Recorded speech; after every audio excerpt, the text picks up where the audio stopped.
And welcome into the Tuesday edition, Robby and Rexrode, 102.5, 106.3 The Game. Robbie Stanley, Joe Rexrode, Nick Keyser here with you on this Tuesday morning.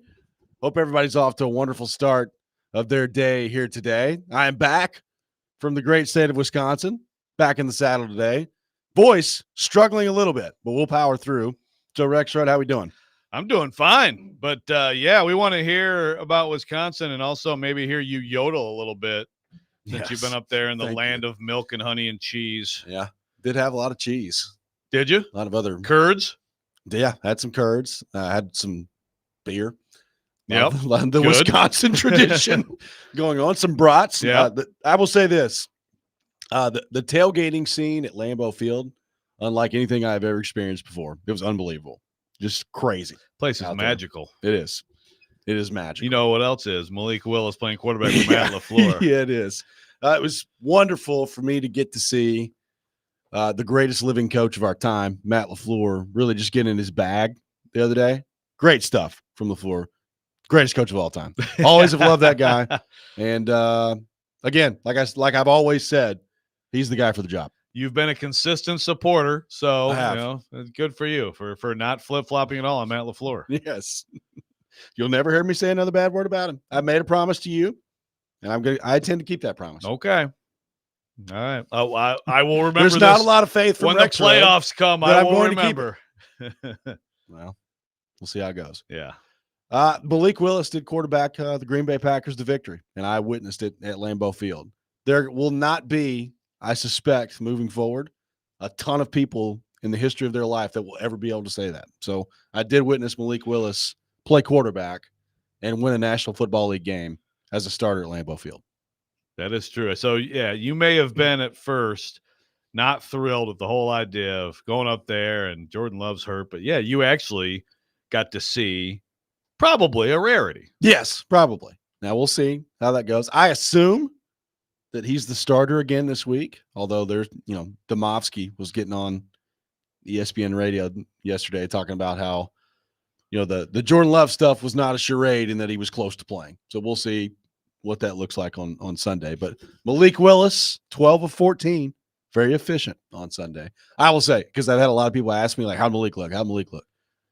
He was good. Like, he for especially given the situation, he looked good. They did not ask him to do a ton in that game. I mean, they ran the ball 53 times. Ran it, a little bit of boot here and there. There was reverses. There was, and he made a couple of throws down the field that were big time plays. I mean, he had an out route to Dontavian Wicks, who caught the ball for a touchdown there. Good throw on the numbers. He underthrew one a little bit to Romeo Doubs, who just made an unbelievable catch down the field in the fourth quarter. Other than that, I mean, and this is not a shot at Malik. Like, I think he came in and executed exactly what they asked him to do, but it wasn't like the Packers asked him to throw the ball all over the yard on Sunday. Right.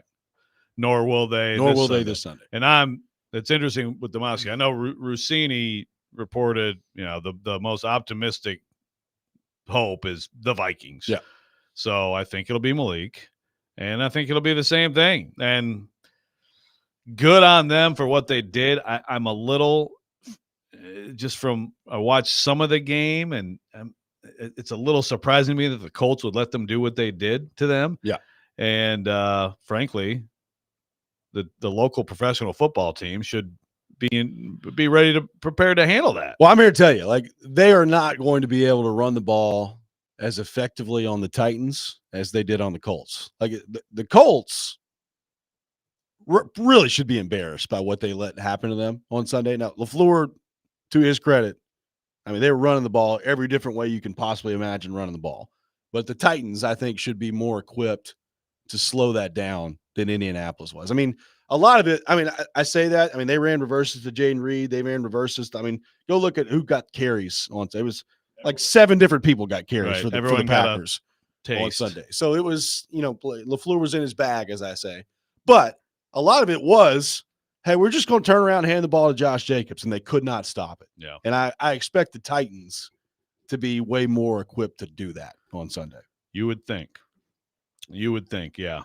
It is interesting. Of course, if I'm the Packers, I absolutely want to have any doubt out there as possible because, I mean, that's such a different prep week. Yes. I mean, if you're prepping if you know for sure it's Malik Willis, then, I mean, your defensive week is so different than if it's Jordan Love. I mean, way different. So, but that's an interesting question, like for Denard Wilson this week, and of course, I mean, he's probably not going to lay it all out for everybody, but it's like, are you like are you just like, yeah, let's prepare? There's no way, or do you have to devote some to the possibility of Love? Yeah, it's an interesting question for them, and then I think clearly for the Packers on defense, their expectation was, all right, let's try not to get totally eviscerated by Jonathan Taylor, which he got him a couple times, those are big runs, and eventually Anthony Richardson is going to throw us the football, which is what he did. He threw 3 picks in that game. So if you're like it, this is a prime example for Levis, and I know we're going to get a lot into Levis later, but you have to avoid the catastrophic mistake this week. If you, and which seems very simple, has been very difficult to accomplish to this point, but like you have to take care of the football. Like, to me, if the Titans take care of the football on Sunday, they should win if Malik Willis is the starting quarterback for the Green Bay Packers. But you start turning the ball over and you're going to lose. Like, that's what that was the plan for the Packers on the defensive side of the ball, is stay patient, don't get overly aggressive with your rush lanes, and eventually he'll throw you the ball, which is what he did 3 times in that game, which, by the way, let me just say, Anthony Richardson did not look good on Sunday. Not very impressive. Yeah. It's all AFC South QBs right now. It's outside of Stroud. It is a struggle in the AFC South. Great right and bad, and it's 2-0 and 0-2, 0-2, 0-2. Okay, so you also went to some Madison. So how do you compare the Camp Randall experience to other college football? Yeah, it was really cool. Like, I don't know that I would say, like, it's not Neyland Stadium, right? So it's a different kind of vibe there. The jump around thing in the fourth quarter was really cool. Now the game was like, 35-10 or whatever it was at that point. So maybe you lost a little bit of its luster. The Alabama players certainly enjoyed it. They were jumping all over the place there. Number one, like, I thought Milroe looked great on Saturday. Yeah. Like, that was, if you're a Jalen Milroe guy, like, that's the game where you point to, you're like, yeah, that's what I'm talking about. Like, the outside throws that he made. Ryan Williams too. The one, Ryan Williams, 17 years old. That kid's a freak. There's no doubt. But the atmosphere was awesome. I would have probably liked to have seen that game not be a 11 a.m. game to see what more it could look like. Because Madison, let me tell you, is nuts. Yeah. That place is crazy. So if you've never been to a game there, I would highly encourage it. It was awesome. But Alabama, I know they played a backup quarterback essentially. Alabama looked pretty good on Saturday. It seemed like they figured some stuff out on Saturday. Yeah, and too bad. So Tyler Van Dyke, they announced yesterday, ACL, which is terrible. I don't know how much of a difference that makes if he plays or not. I think it was a close competition between those two. So it's not like it was like a great player and then a green bag up. It was their close. Offense isn't good. Wisconsin. It's just not good. Yeah. Really interesting up there because, they're running the air raid at Wisconsin, and it's getting a little restless up there about that. But, yeah, I would say that town, it's like right on the water and everything. Like during the warm weather, I don't know if there's too many better. It's pretty awesome. Now, then a lot of the year, it's it hurts. Uninhabitable. It hurts to walk outside. Yes. But during good weather times, it's a great place. Well, and I will say, I'm very interested on Sunday at Nissan to see what the atmosphere is like, because there are a ton. I mean, people talking is one thing, but there's a ton of Packer fans that apparently are going to be there on Sunday. Oh, I'm sure. That was all the talk to me at Lambeau Field anyway. I'll see you Sunday. Oh, okay. From people who live there? All of you coming? Yeah. Like, people. See you down there. Made friends with some people in the section I was in. Like, yeah, we'll see you Sunday. Are you all coming? Like, is the entire town coming to Nashville? So I don't know what that means in terms of attendance, but apparently a lot of Green Bay folks are planning on being there. Well, let's see. It was 8 years ago. Aaron Rodgers and the Packers came in here. I just hope that these Packers fans who come in, if they see any children in jerseys of not their team, that they don't swear at them as they did my son. Granted, why did he wear a Lions jersey to a Titans-Packers game? I don't know, but that's what he did. And, sometimes you see those randos with let's see, how old was Brennan then? He was 9. He was I 9. mean, I feel like These drunken Packers fans swearing at my 9-year-old.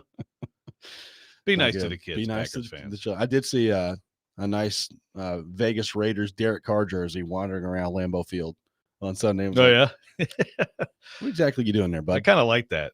If I had just had unlimited money, I think I'd just go to random games and wear, jerseys of players that have nothing to do with the game. We're off and running here on Robby and Rexrode. We'll see if my voice can keep up throughout the show here today. Take your thoughts on the Titans, 615-737-1025. Another quarterback move made in the National Football League yesterday, which is very interesting. We'll see how that affects the Will Levis conversation as well. We'll get into all that coming up next. You're listening to Robby and Rexrode, 1025, 1063, The Game.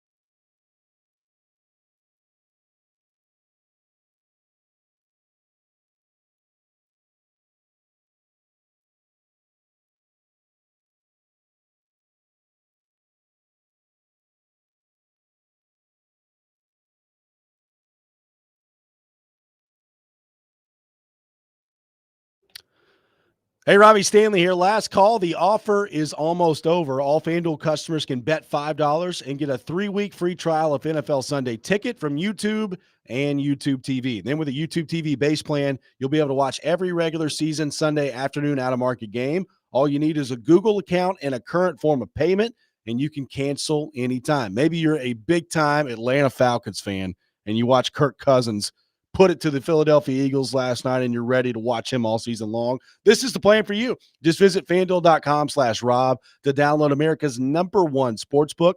Again, that's FanDuel.com/Rob. Must be 21 or older and present in Tennessee. Full price of NFL Sunday Ticket will be automatically charged seasonally after a free trial. No refunds. Terms, restrictions, and embargoes apply. Got a gambling problem? Call the Tennessee Red Line at 1-800-889-9789.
Welcome back in, Robby and Rexrode, 102.5, 106.3 The Game.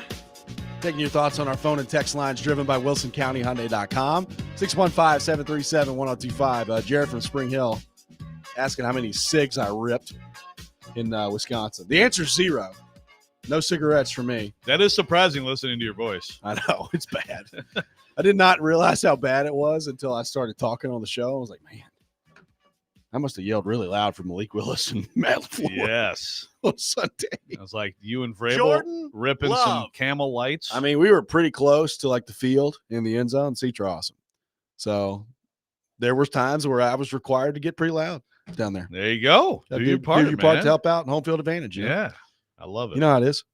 So we'll see if this voice comes back at any point this week. That'll be great. Taking your thoughts, 615-737-1025. A move made yesterday in the National Football League, which certainly made me raise my eyebrows.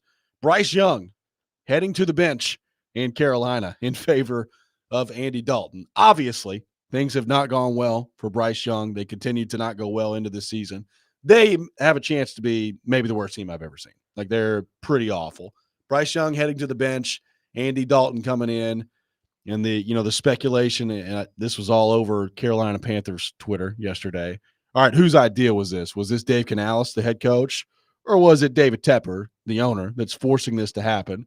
And apparently Canales was asked about that. He was like, I'd rather just keep that answer private, which I think probably tells you all you need to know. What do you make of the Bryce Young benching a season and 2 games into his NFL career, Joe Rexrode? I don't know who came up with the term poverty franchise, but with all due respect to reverse Robin Hood, Brett Favre, but this is a poverty franchise. I mean, this is, you said that worst team, they can be one of the worst teams.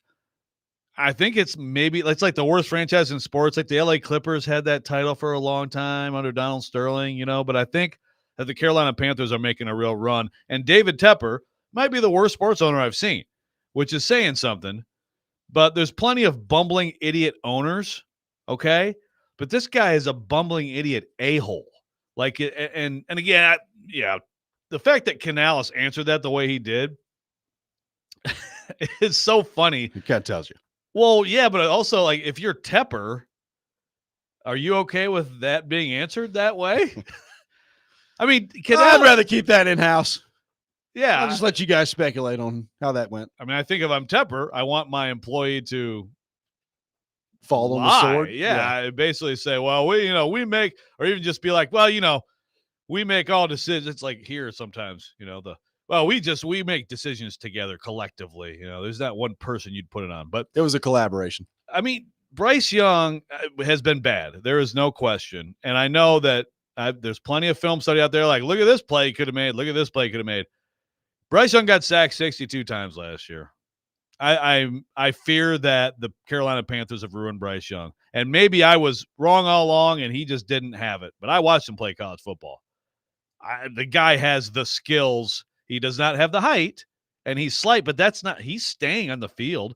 But I think he's seeing ghosts, and I think they've ruined him. And even if that's true, oh, good. Bring in Andy freaking Dalton for your garbage team. Okay. What is that going to do? Yeah. Again, we got people around here talking about Mason Rudolph coming. No, that's stupid, and they won't do it because it's stupid. But it doesn't matter that it's stupid because the Carolina Panthers will do it because they do stupid things. Can I just replay this at 7:45? Well, what I would love to know, like, is this them? Because there's also the idea of, all right, he can't protect himself out there. The offensive line's atrocious. He needs a reset. Just put him on the bench for a little bit and put him back in. Is it that, or are they done with it? Like, is this Tepper saying, all right, I don't want this guy anymore. He's not going to be our quarterback of the future. I'm pulling the plugs 2 games into his second season after being the first overall pick. Because if it's that, I mean, that's unbelievable. If you're talking about the number 1 overall pick. Absolutely. Like the Levis conversation is different because it's a second round pick. Right. So like if the Titans get to a point this year where they say, we just can't do this anymore. Like I've seen enough. We can't do it. It's like, okay, I guess I get that. You're talking about the number 1 overall pick in the draft last year. If this is them pulling the plug on him that quickly, that's astounding to me. Like, I've never seen anybody do that. Whoever they pick in the next draft, stay in school. Remove yourself from the draft. Like, if you're Do Carson not allow Beck- yourself to be a part of the Carolina freaking Panthers. And these, I have pretty good reason to believe that all this CJ Stroud crap with the S2 cognition, that I have reason to believe that it's related to these Carolina Panthers because, that number one pick. I mean, it's just all of this stuff. This guy, look at the stuff that he does in public that people see. Yeah. Just the things that you see from this guy. He is an absolute just raging moron. And it's just an incredible. I feel so bad for Bryce Young. I just feel so bad for the kid. And maybe he's toast now. But you hired Dave Canales to try to figure out Bryce Young.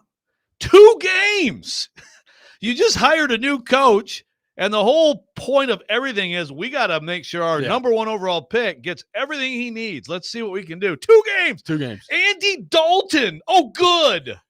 Because we've not seen him play before. Yeah, man, it's finally time to see what Andy Dalton can do out there. I don't know. Like, I'm hoping that this is just all right, let's let Bryce kind of reset here for a few weeks, and we'll put him back in there at some point. But if this is truly them pulling the plug on him, it's unbelievable. Austin from Clarksville says, do the Titans trade for Bryce Young? Tongue in cheek in the parentheses there. Maybe so. Yeah. Offer him a 3rd-round pick. Well, I saw an interesting idea, and I can't remember who threw it out there, but I guess Miami, Bryce Young in that offense. You got the Tua question. Would Bryce Young work well in that scheme? I could see it. I could see it. Well, here, I'm confident in saying this. The situation he's in right now, from an organizational standpoint, it really wouldn't matter where he went. He would end up in a better situation. Well, like, sure. It's sure. And look, you can point to, like, for instance, the Titans offensive line. It's atrocious. And the numbers would tell you right now it's the worst offensive line in the league. Environmentally, better situation for Bryce Young than it would be in Carolina. I don't know how to exactly quantify what that means on the field. Like, we've seen really good players be in horrendous situations from an ownership standpoint and kind of fight through that and be good. But it kind of feels like Bryce Young, from the moment he's gotten there, has had no chance given the surroundings that he's been in. Well, and if Dave Canales, if his answer yesterday truly means that the owner just came in and said, pound the table, I don't want to watch this kid. How is he going to hire? Who wants to go work for that guy? Yeah, it's a great question. You can't do your job. You just got hired and said, here's the number 1 pick. Let's figure it out. And now you're already told, no, you can't do your job. Right. What? Yeah. If that's true. It's just, I don't know why you would answer the way he did if it wasn't. If it's not true, then I give respect to Dave Canales for throwing Tepper under the bus when he didn't deserve it. But I'm sure that's not it. If it's not true, then the answer is pretty like whose decision was mine? Like, exactly. Yeah. To me, any answer other than it was my decision is, this is ownership, but I have to get up here and act like it was me. Yeah. That's basically what that means. Yeah. So, that guy's, when did he buy the team? I think 2018 is when he bought Carolina. Something like that. Go back and look at he's one of the richest owners, in the league. Yeah. And number one, go look at their record since then. It's atrocious. Look at some of the players they've let get away from. DJ Moore, Ryan Burns, Christian McCaffrey.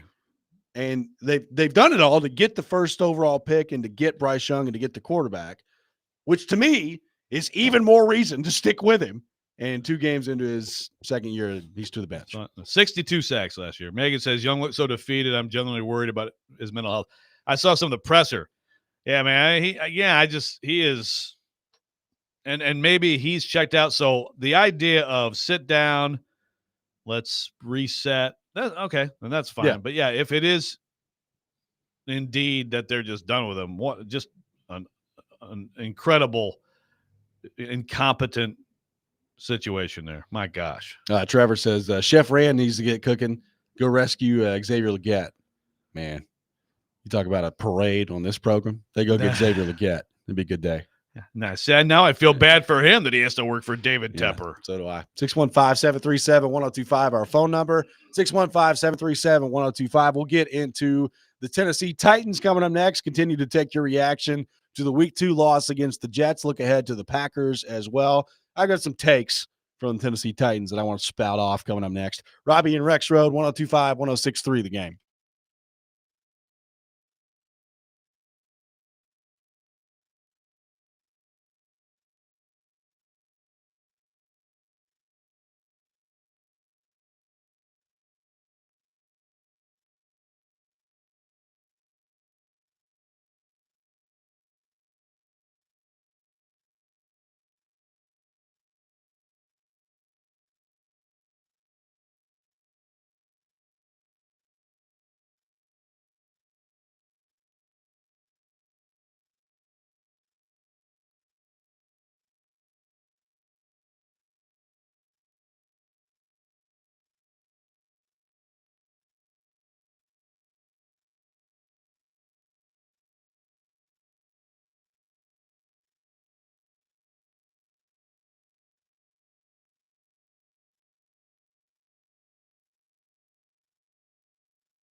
You talked about Will yesterday. How do you try to coach a young quarterback through, making some of the decisions that he's making under duress? Yeah, just keep coaching him.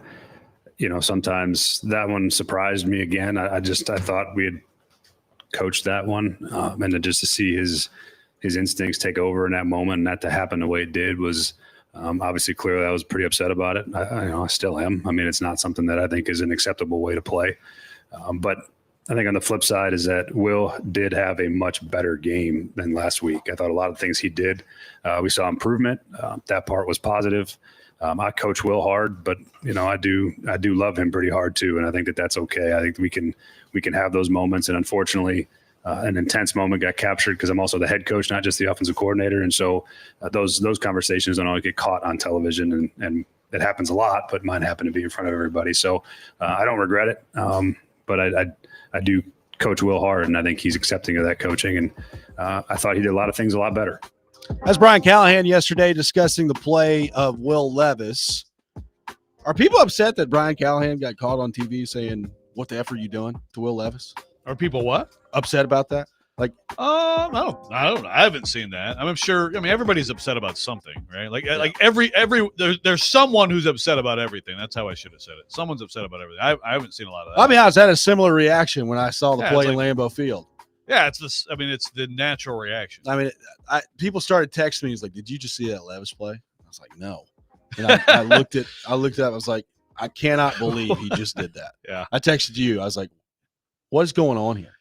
I could not believe that a week after he made maybe the single dumbest interception I've ever seen, he tried to pitch that ball back to Tajay Spears. And again, like Callahan said in that clip, there was a lot in the game that I think did take a step forward and looked better from Levis in week 2. Yeah, no, but to me, like a lot of that gets overshadowed by just another incredibly dumb play that leaves you scratching your head like, okay, with all the talking point, with all the coaching points, with all the conversation around your interception last week, for you to, in a game setting, when you have a field goal in the bag at that point, to go out and make a play like that to Spears, that to me, I said it last week. He'll probably make another play like the interception ever again. And then a week later, he makes a play like the interception. Like, that is unbelievably concerning to me. Right. Relating to the future of Will Levis. Yeah, that's a good point. I declared last week, like, that will be the worst play of his career. I still think it was because it was the winning touchdown. And, but this was, in the same neighborhood. It's in the realm. Yeah. It's not too far behind. Yeah, it's really interesting stuff. And we played this yesterday, Levis talking about rewiring his brain. I mean, I give him credit for, thoughtfully trying to, even go through this a little bit publicly and process it, but I thought he did make a really good point, which is basically all of camp and everything. You're focused on the offense and all the, you're focused on obviously the big picture stuff and Ridley and the timing and all this stuff. Now, of course, the answer to that would be, yeah, but see, you should know when you're a kid that you don't do some of these things, right? Yeah. But I mean, look, there is a, whatever you want to call it. Kaharski called it, what the heck did he call it? Whatever you want to call it, hero ball. Oh, he had Superman complex. Just this, I can't, to me, it's like before you take a snap, there are times when you can't take a snap. It's 4th down. There's the last play of the game. Try something like that. Yeah, for sure. Throw it up. YOLO. That's fine. But before every snap, you should know the situation. And then, that play, and also the Belichick thing. What is the game? What's the upside of that play? He's just going to get blown up. Then you're not. Spears going to get killed. Not going anywhere. He catches the ball. Yeah. But again, the ball going out of bounds in Chicago doesn't help you. Save you 6 yards. These are the things where it's and obviously you're in a snap moment. You're not processing all that, but you just should know never to do things like that unless it's absolutely 4th and the game's there's either this play or not. Other than that, those plays don't ever get made. Well, and now it's to the point with me now that I'm like, it's hard for me to expect you to not do this again in the future. I'll reluctantly give you one. When you do it again, it makes me wonder, okay, something clearly is just not clicking here. There's something clearly that's not clicking with him in a game setting when the action is heating up around him. There's a panic that takes place where he tries to do way too much. And I don't know that can be coached out of you. I really don't. I have no idea. And I'm really interested to see how that happens moving forward here. I would say to you that I'd be stunned to see him make a play like that again on Sunday, but we're 2 for 2 so far. So, like, at one point, do you stop being stunned by it? I guess is the question. Like, if he remotely approaches doing something that stupid this week, then I don't really know what to say to that if you're Brian Callahan and the Titans. Yeah, I don't either. That's the thing of all the things they need to win this week. Yes. They need to not lose Malik Willis this week, but like they really need a week of not something like this. Yeah. Because again, I'll say it. Like, tell me the comparable play from last year when Will Levis played in 9 games. There's not one. So that at least tells us like there's a pretty decent chunk of football he's played where he wasn't doing things like that. Is it this coaching staff? I mean, I don't know. He didn't do this in the last coaching staff. He's done it, twice. Maybe he too much freedom to speak up and feel like you can express yourself. This is not how you want to express yourself, Will. This is not how you want to do it. A couple other takes that I had from Sunday's game. Number one, I cannot believe, there are teams that go like a decade without getting a punt blocked. Unbelievable. And we're talking about 2 just Ole blocks in 2 weeks with this group. And if you want to get really deeper into it, the last 3 times that Ryan Stonehouse has stepped on the field in a meaningful game for the Tennessee Titans, he's about gotten killed every time. Like, at some point, you would think, and we may already be there, like, that's going to affect him at some point. Like, I don't know how it couldn't with the way that they're allowing that to happen right now. And I try to stay away from, the super hot takes, and I like to think to myself are pretty measured. If they get a punt blocked on Sunday by the Green Bay Packers, who, by the way, have had a pretty atrocious special teams unit for about 5 years now, somebody needs to be fired. I don't know who. I don't know if you can fire the special teams coach 3 games into the season, but you cannot. If they get another punt blocked on Sunday, somebody needs to be fired. Well, yeah, if they get another punt block, and imagine if they lose to Malik Willis as part of it. I mean, is Amy firing like 12 people? I mean, maybe. No, it's I don't know that I truly can necessarily blame her. Yeah, it's truly astounding, and I understand it's in both situations. You can just look at Jack Gibbons, you can look at Julius Chestnut and say, "Yep, you messed up," but like that has to go to the coaching. Like you can't possibly have that as a possibility. If Julius Chestnut, I said this yesterday, just like falls down. But just falls down inside. The only way that guy does anything is if you give him direct inside access. Yeah. You don't have to just stand over there. Just if you make him go around, just angle him. Yeah. It's just like it's astounding. Amazing. Now, Lehman had the stat 4 of the last 13 games he's had a punt block. That's insane. And again, I know we're talking different coaching staffs and all that, but we are talking the same guy, and we're talking the same fan base watching this crap. That's got to be a record, right? Like, that's, if it's not, it's got to be unbelievable. Or it goes close. back to like when Sammy Baugh was both a punter and a QB. Yeah, like it's unbelievable. In modern football, that's garbage, like FCS football. Also, not that FCS football is garbage, but right, you know what I'm saying. Rough day for Nicholas Petit-Frere. I've seen different numbers thrown out there. I've seen 13 pressures. I've seen 9 pressures. I've seen 10 pressures. Regardless of what the actual number is, anything in that stratosphere is absolutely horrendous. Just horrendous from Nicholas Petit-Frere. So after a week 1 performance where you're like, hey, right side of the offensive line, maybe starting to figure some things out a little bit, a total reversion back to our worst fear with the right side of the offensive line on Sunday in a performance where I thought the left side was pretty good. Like Latham, Skoronski, seemingly to me, and I went back and watched it yesterday, seemingly to me had a bounce back performance, but Petit-Frere did not go well. Yeah. Oop. Mute time. Yeah, I didn't notice Skoronski, which is a good thing for the most part as an offensive lineman. Latham I've seen 0 or 1 on him. And there's a lot of good film of him really bouncing back. That's one thing I said confidently last week that I feel good about saying. Latham is going to be a good player. Like, that's going to be a good pick for them. Skoronski's a huge deal.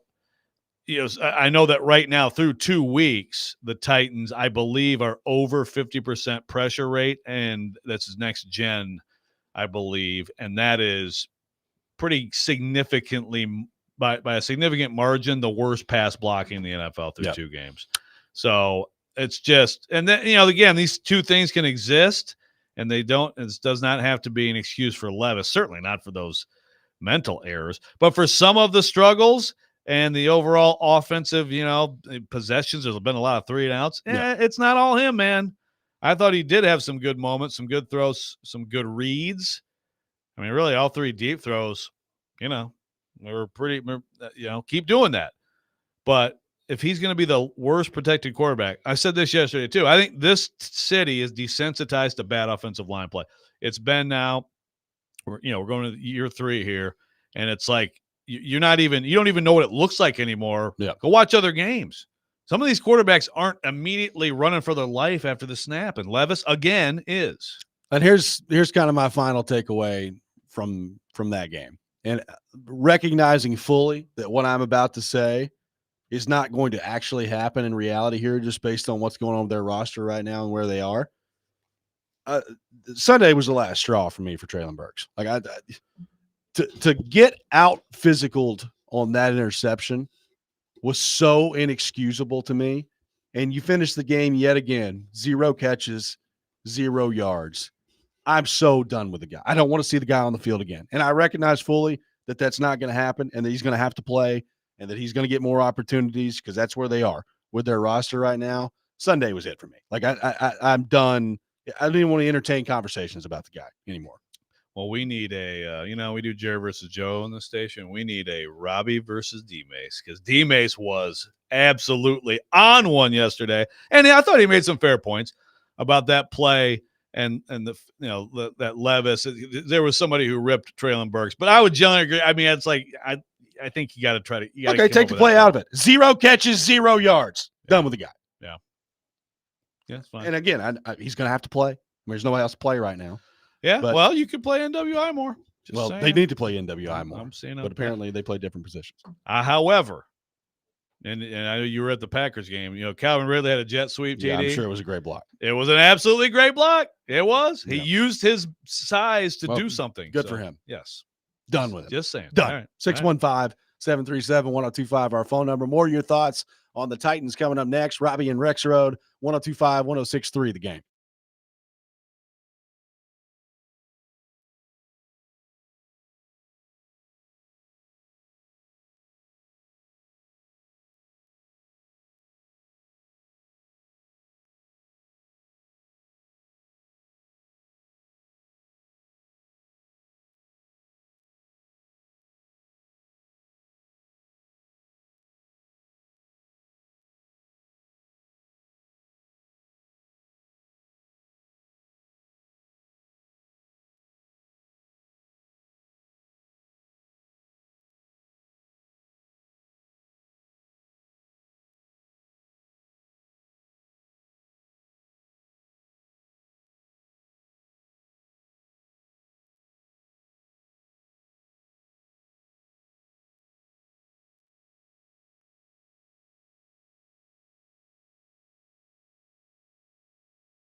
Welcome back in. Robby and Rexrode, 102.5, 106.3 The Game. Yes, I am Robby Stanley. Don't necessarily sound like Robby Stanley today, but that's who I am. I'm trying to think who you sound like. You sound a little bit like Stevie Nicks in the 80s. I'll take it. But you did not go.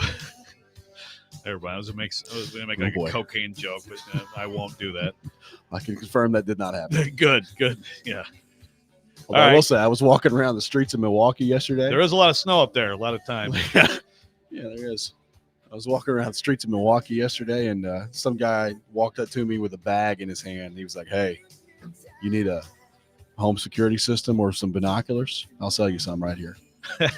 I just looked in the bag with a home security system that had clearly been stolen from somewhere, and I was just like, "Yeah, man, I think I'll pass. I appreciate you, though." That's actually pretty impressive to steal a home security system. Well, it was like Must not have been working. It was very in the well. box. Yeah, It was in a box. Right. So I don't know what happened, but he's like, "Hey, you want one?" No, man, I think I'm going to pass on that. Appreciate it.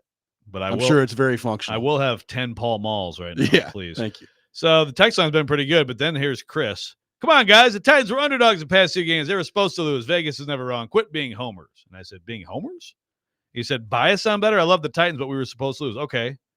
So because the line, and what were the lines? Bears by 4 or something Bears, like that? I think it ended up being 3.5 by game time. Okay. Yeah, Jets by 3.5. Okay, great. So because the line was slightly favoring the other team, nothing that happened in the game matters. Like, Yeah, the Titans dropped 17-0 against the Bears. Yeah, the Titans completely blew the Bears game. Completely. Like it's a historically bad blown game. I don't know why I'm getting so upset here. 6 a.m. hour. And then they absolutely had a chance to beat the Jets. It's the NFL. It's all close. These teams are all close. Most of these games are close. Most of the teams are going to be around 9-8, 8-9. What are you talking about? Well, and forget the on paper stuff. Like, I'm more interested in the way the games play out. So again, you're up 17-0 in Chicago.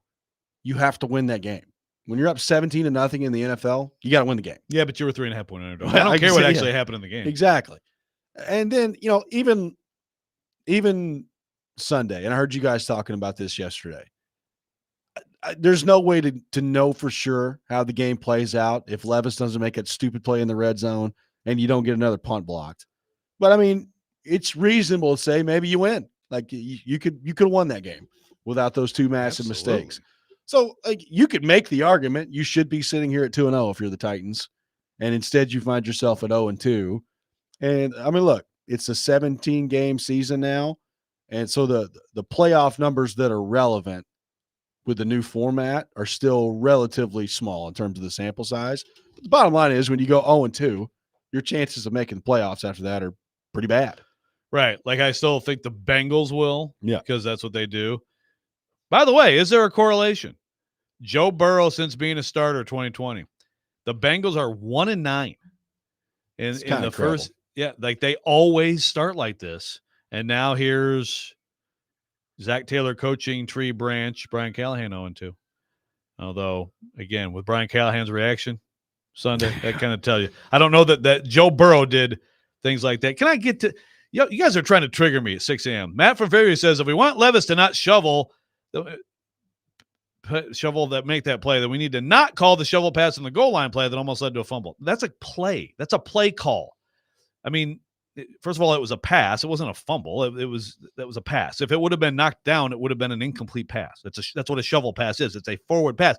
Also, just because you call that play excuses what he did on that play. He's trying to play bowling out there. It was wild. I don't know why I'm getting so mad at you guys. I think David Tepper has me upset today. Yeah. Well, it's again, like you go watch the game Sunday, the throw to Ridley for the touchdown. I mean, the ball ends up being in a great spot. It really makes a great play on the ball. You score a touchdown.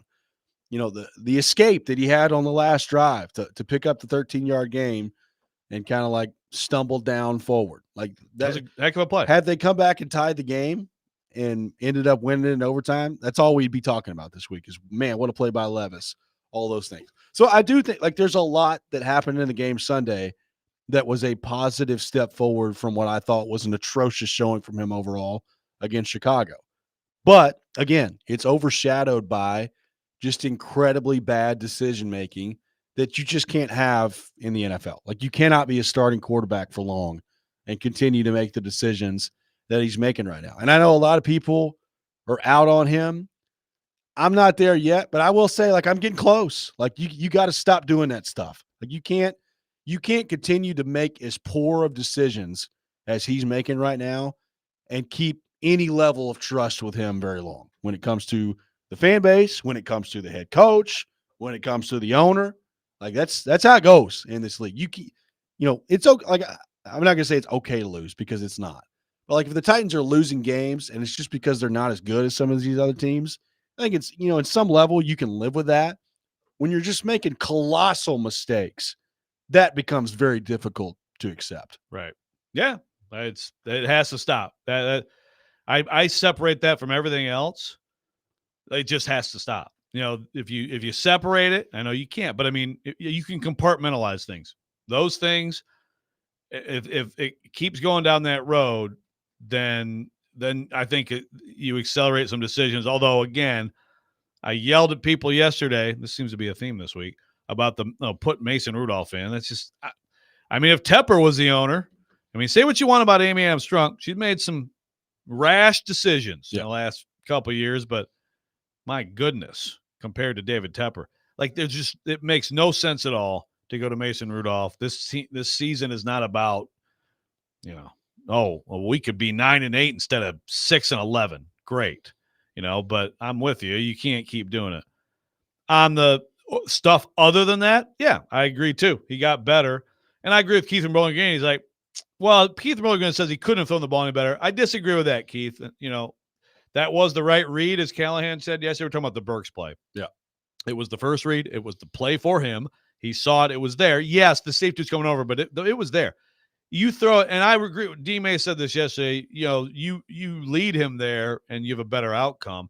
But at the same time, the way it turned out with the safety coming over and it underthrown a little bit, that play's made a lot. That works a lot. So, yeah, he could have thrown it better, but he threw it well enough for Burks to come down with it. Look, the 3 deep balls, you can call Levis. Like, the thing about the ball to Ridley, if that's like Mahomes or one of these other quarterbacks, like, oh my God, the ball plays insane. But of course, here it's like, so he got lucky. Yeah, the kid got lucky. And I get it that he hasn't played well enough consistently but that was a pretty freaking great play. And also the earlier one to Ridley was absolutely right there. He has to catch that. So 3 deep balls from Levis, a pick, a TD, an incompletion, could have been 3 completions. Yes. And then there's, the final drive. You're missing Ridley over the middle of the field. I know Orlovsky broke that down on Twitter, which has made its rounds. Quarterbacks are going to miss reads from time to time, but like, that's one you got to see. Like, you got to see him coming open there in the middle of the field. So yeah. There's still clearly a ton for him to work on and a ton that he's going to have to get better at really quickly. And I just wonder, like, from a confidence standpoint, where's he at right now? Because they're 0-2. They're making tremendous mistakes, not just him, but the offensive line can't block anybody right now. And the special teams is killing them. I mean, it's just killing them left and right in these first 2 games. And I said it last week, and I've got probably even more of a fear about it this week. The temptation is, when things are going wrong with some of these guys, is I got to go fix it. Like, I got to fix it. I got to fix it. And to me, like, the more that enters into Levis's mind, the worse off that everybody's going to be if that's the way he approaches it. Yeah. You don't want it to go the other way, which I almost think is a bigger concern. Again, if we go a third straight week with a crazy turnover, then that's just what it is. But like, you also don't want someone to be so cautious that they don't try to make plays. And that's another thing that can come out of something like this. Again, I go back to last year. He had a couple picks that were like, rookie picks, but nothing like this. So I would assume he'd be able to get it out of his game.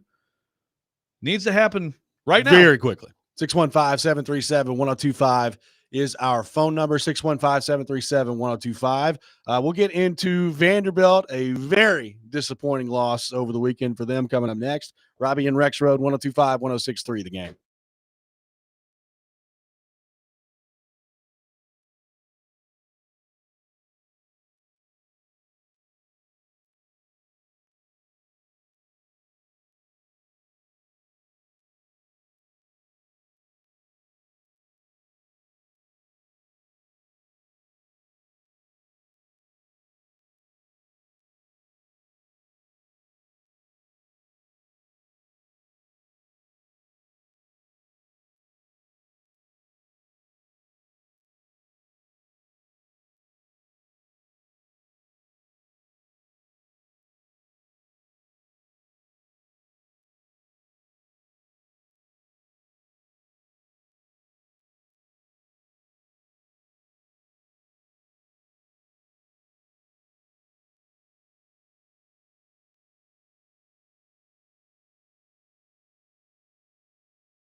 Hour number 2, Robby and Rexrode, 1025, 1063 The Game. Robby Stanley, Joe Rexrode, Nick Keyser here with you on this Tuesday morning, taking your thoughts on our phone and text lines, which as always are driven by WilsonCountyHyundai.com, 615-737-1025.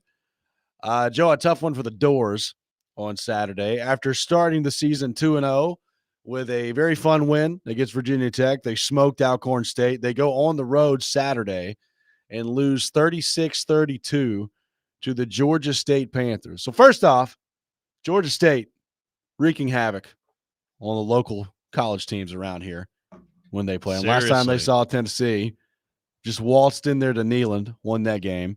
And now I've taken down Vanderbilt 36-32 on Saturday in a game that still mystifies me that Vanderbilt's scheduled to go on the road, but that's neither here nor there. Diego Pavia in the game Saturday, 18 of 33, 270 yards, 2 touchdowns, no interceptions, throwing the ball 33 times with Diego Pavia. Kind of tells you how that game went. They ran the ball 34 times for 110 yards, just 3.2 yards per carry for Vanderbilt, and they end up losing the game to Georgia State. So, Joe, obviously this is a bad loss. There's no doubt about that. My question for you is, and really for the Vanderbilt fan base, has Saturday totally undone what I thought was starting to be a lot of positive momentum for Clark Lee and the Vanderbilt football program? There was a ton of excitement, obviously, after they beat Virginia Tech. I thought the fan base kind of reflected that the next week against Alcorn State. If you go and look at the game, a lot of Vanderbilt fans showed up for that one, and they were excited, and they win the game 55-0, and everybody's feeling good. The offense was fun to watch. We talked about kind of the new swagger that it felt like they had. And then you go out and you just lay an egg on the road. Has the progress that we thought that they made, and maybe more specifically, the goodwill with the fan base that you're trying so desperately to build back up, is all of that now gone with the loss to Georgia State? I don't know about all, but a lot of it, right? I mean, for one thing, you win this game and you keep alive. It's still hard to find the numbers, but especially, I'm watching South Carolina absolutely just taking it to LSU after taking it to Kentucky. And they lose their quarterback and lose the game, but that was one of those games on the schedule. You're like, oh, maybe they can get that one. So the numbers were already a little tough, but you lose this game, and it's like, okay, well, never mind in the bowl game. And, you still have, I will say this for Diego Pavia. Yeah, they stuffed the run, Georgia State did. In that last drive, and he was great in the second half, throwing the ball. And that should have been another Diego moment, add to the Diego legend. It's not his fault after he leads them for the TD that he has to go stand on the sideline and watch his defense just absolutely play 7-on-7 and just come on down the field on us, guys. Atrocious. Yeah, it's just so that's a huge disappointment. So I wouldn't say, I don't know about all of it, because I still think that there's some excitement to watch Diego Pavia and this offense, and it's fun still. And so the change is still a good change, but it's a big chunk. It's just going back to, there you go. You let yourself get a little bit excited, a little bit hopeful, and then Vanderbilt does that. Well, you win the Virginia Tech game, and you immediately in your head start thinking, okay, well, that's the toughest non-conference game you've got, and you've won it. So now the opportunity is there for you to go 4-0 in non-conference, and then can you find 2 wins in the SEC, whether it's South Carolina, Auburn, who doesn't look very good, by the way, right now. Yeah, that'd be one. Like that, can you find 2 more wins and get yourself to bowl eligibility, which had they done that, given their schedule this year, I think would have been a tremendous accomplishment for Vanderbilt and for Clark Lee. And look, who's to say, I guess, that they won't do it now, but the path looks a whole lot tougher now that you've dropped this one to Georgia State. Like it feels like a huge opportunity that has just been totally blown by the wayside by them. Like, even if they had gone in their next game and just gotten smoked by Missouri, you're 3-1. You still have an opportunity for everything we just talked about that's in front of you on the schedule. You just take care of your non-conference games, and you're going to give yourself a chance for postseason play. And for them to have won the Virginia Tech game in the style that they did, I know the next week was Alcorn State, so there's not much you could take from it. I mean, they did what they were supposed to do, which, by the way, not all these Vanderbilt teams have done. Right. They did what they were supposed to do in that game and totally eviscerated a lesser opponent.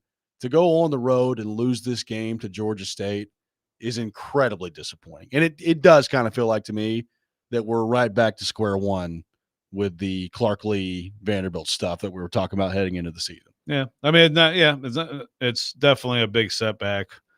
And it's, Georgia State had to replace their coach in the offseason. I kind of thought this scheme offensively was a little bit more upset proof, but they couldn't run. I mean, they couldn't run the ball. They just couldn't do anything in the first half. And that's when the other team builds confidence and builds a lead. And then again, the second half, Pavia did what you had to do to move the ball. The guy's a winner. And unfortunately for him, like Jerry Kill and Tim Beck and Pavia, they go to New Mexico State. They have no business ever winning at all. And they win 10 games last year, crushed Auburn on the road, but they're about to, see the reality of the SEC. And it would be a totally different week now. Missouri did not look amazing against Boston College at all. They were losing. Now, Yep. Bill O'Brien's done a really good job, Boston College, but they were in a game. They were in a game at home, and the huge favorites. Good picks. You can pick a pick for me, by the way. And so Vanderbilt should be undefeated right now, and a little bit of like, hey, who knows, And look, I don't know. I'm not sitting here saying there's no chance for them with that offense to give Missouri some trouble, but it's just now it's just kind of like, okay, all right, Vanderbilt, okay, thanks for playing. Yeah. Whereas it would be an exciting storyline this week had they just won that game. And then there's also the scheduling that game on the road, which ends up being a tough one for Vanderbilt. And this is why we talked about this at the time. To Vanderbilt's their fan base's credit, they responded to this. But after the first game against Virginia Tech, Clark Lee got up on the podium after the game and was talking about how, we gotta have Vanderbilt fans showing up. Like, we gotta have fans in here. And my response to that was, you've not given them a reason to do that. And to their credit, they showed up the next week, and the crowd was good against Alcorn State, and they ran out of fireworks, and everything was fun and all those things. But this is exactly what I'm talking about. Like, you come back and you just totally undo all of that. Like, no one is living under any expectation, at least I don't think, that Vanderbilt needs to go 7-5 this year, or Clark Lee's not going to keep his job. But one thing that can't happen, and it is continually happening with them right now, is losing to teams that you have no business losing to. And here they are. And it's hard to find, it's hard to find that. A lot of, yeah. There's not a big list of teams, but yeah, you can't lose this game and lose all that momentum. And again, when you did fight back, it would have been a real gutty win. Behind this quarterback who everyone's excited about, rightfully so. Rightfully excited about this guy, and he does what you ask him to do. He figures out a way to get you down the field to score, and then the defense, he stands there and probably got a little eyeful of what Vanderbilt fans have been watching for decades, right? Yep. Like just the ability to snatch defeat from the jaws of victory. 615-737-1025 is our phone number, 615-737-1025. We'll take your thoughts on Vanderbilt's loss to Georgia State, plus a massive game coming up for the Tennessee Vols this weekend in Norman, Oklahoma. We'll dive into that coming up next as well. Join Jared Stillman, Chris Sanders, and Derek Mason at John Bon Jovi's this Sunday from 9:30 to 11:30 for the pregame show. They'll break down the Titans' Week 3 matchup against the Packers, give you the latest updates before the game. Pregame show presented by Parman Tractor and Equipment, Sundeck Nashville, and award-winning Blue Note Juke Joint and Blue Note Crossroads Bourbon. This is Robby and Rexrode, 102.5, 106.3 The Game.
Welcome back in, Robby and Rexrode, 102.5, 106.3 The Game, broadcasting live from our Busy Bee Plumbing, Heating, and Air Conditioning Game Nashville studios.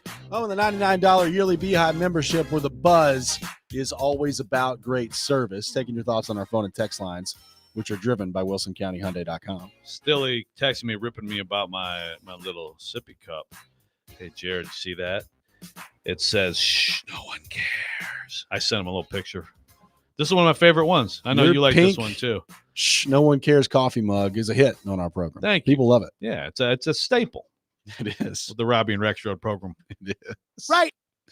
I got a big game coming up for Tennessee on Saturday in Norman, Oklahoma. College game day going to be there. The first SEC game for Oklahoma in this new era of football. The return home for Josh Heupel going back to Norman, and a night game as well. So there's a lot that's going to be kind of made of this game. It's going to be a massive game for Tennessee and for Oklahoma heading into all this. I saw yesterday Tennessee is a touchdown favorite on the road at Oklahoma. I bet you that feels which makes comfortable. me incredibly nervous heading into this game. But it's going to be massive. Tennessee's looked very impressive so far. Now, the one thing I will say, and it's hard to poke a hole in anything that Tennessee's done to this point. And look, they won 71-0 the other day in a game that, if they wanted to, probably could have scored 150 points in that game. And they were that was as much the horrificness of Kent State. Yes, they are awful. They're truly awful. Now, I will say, as impressive as Tennessee has looked, I don't really know how much they've been tested yet. Because I think the more we watch NC State play football, the more we realize that they're just not very good. NC State's not a very good football team. So I don't know that Tennessee has been overly tested yet in terms of the quality of their competition. Obviously, Chattanooga and Kent State did not qualify as a test. And I don't think really NC State is much of one either, based on the way that they've played to this point. They had to come back in the second half to beat who the heck did they just beat the other day? Another, team that they should not be struggling with. So, yeah, I'm with you. I think NC State is one of many disappointments in the ACC. So this is a big step up. Now, also Louisiana Tech, by the way. There you go, La Tech. They won 30-20. Also, Oklahoma is not looking great right now. Right. So it's lining up. It's a really interesting situation because here's a stat that I saw, and again, I hate when I see things and then I forget who said it, but I did see it, that Oklahoma has not been an underdog of more than 4 points as a ranked team, because they had a bad stretch in the 90s where they were terrible, as a ranked team at home of more than 4 points since 1978. Yeah. So, yeah, this is strange territory for them when they've been a legit program, which they have now been for 25 years, which goes back to Josh Heupel, by the way. It does. And obviously, a lot going to be made on the Heupel front heading in this week. He knew it was coming yesterday at the press conference, and I thought handled things relatively well yesterday. Here's what Heupel had to say on the idea of going back and what he expects from the Oklahoma crowd.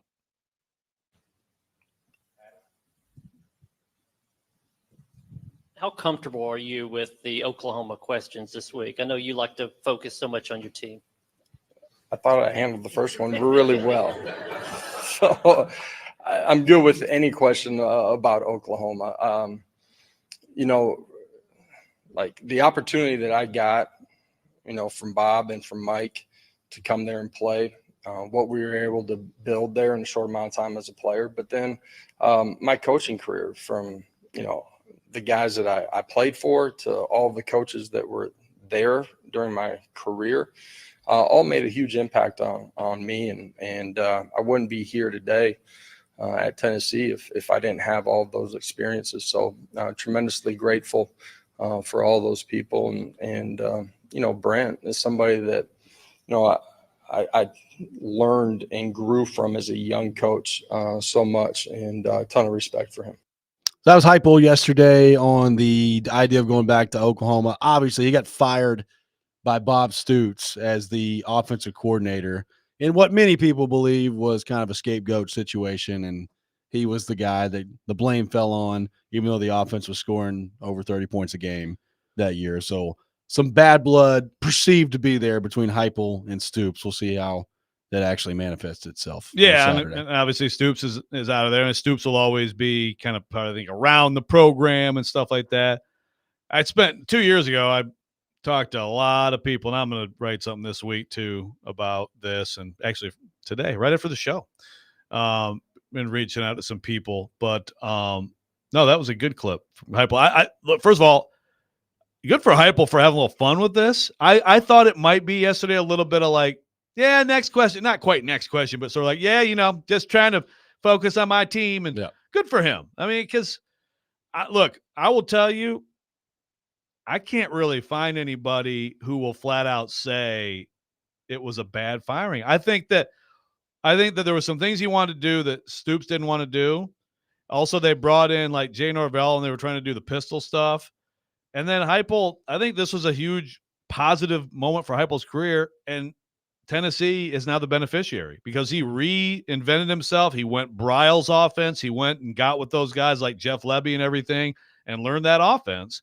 And he switched from, because they were air raid. Yeah. They were Mike Leach air raid and what he played, and they were kind of like more like that still when he was there, and he reinvented himself. And so now would he love to go to Oklahoma? I mean, but Josh Heupel is a dogged competitor, and I think this will always drive him and always be a chip on the shoulder, always be a source of one-handed push-ups. Yeah.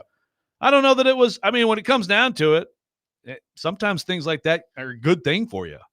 And slap in the face. That's the first coach Bob Stoops ever fired. Yeah, that's the other thing. I mean, and he's written in his book. And by the way, I've tried to reach out to Bob Stoops, and he's ignoring me this week. At least, yeah. Hopefully, he subscribes to The Athletic at least. But I was about to say, is he going to reach out? Yeah, can you I'd give love me to your read your password, stuff. please? Can you please send me something. But I mean, that was a big deal to do that, and I know painful for him. I think the OC, because what people look back on now is like, yeah, maybe you should have fired Mike Stoops, the D coordinator, whose defense was giving up, and eventually Lincoln Riley fired him. Exactly. So there's that in the backdrop of it. The matchup itself, I think, is really interesting because you have on paper, and really not even just on paper. Go watch the first 3 games for both teams. You have a very similar quarterback situation with some highly touted young guys that are kind of getting their first shot here of being the guy. You have an offensive line for Oklahoma that people were worried to death about heading into the season, and it's kind of played out that way. They haven't been very good so far. You have an inability, and this goes into the offensive line, to this point for Oklahoma to do much running the football at all. So except for the quarterback, who can take off. A big part of it. And he's going to have to be.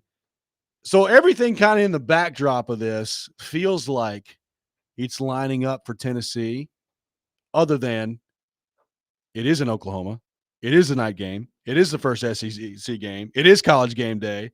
Like, the environment's going to be nuts there. So to me, this is a really, really interesting matchup on paper for the Vols heading into this. How do they handle the noise kind of heading into all this? It's going to be really interesting. For sure. No, and there are 2 things that I still have questions on that I think we're going to find out a lot more. One of them is the secondary, even though, like you said, the upfront matchup favors the Vols a lot when Oklahoma's a ball on paper, based on what we've seen. But also Nico. Yeah. Look, Nico, he's had 2 dummy defenses basically to go practice against. And then they dominated NC State, but he did throw a bad pick over the middle of the field. And now in this environment, I mean, I'm very interested. The deep shot he threw to Brazel.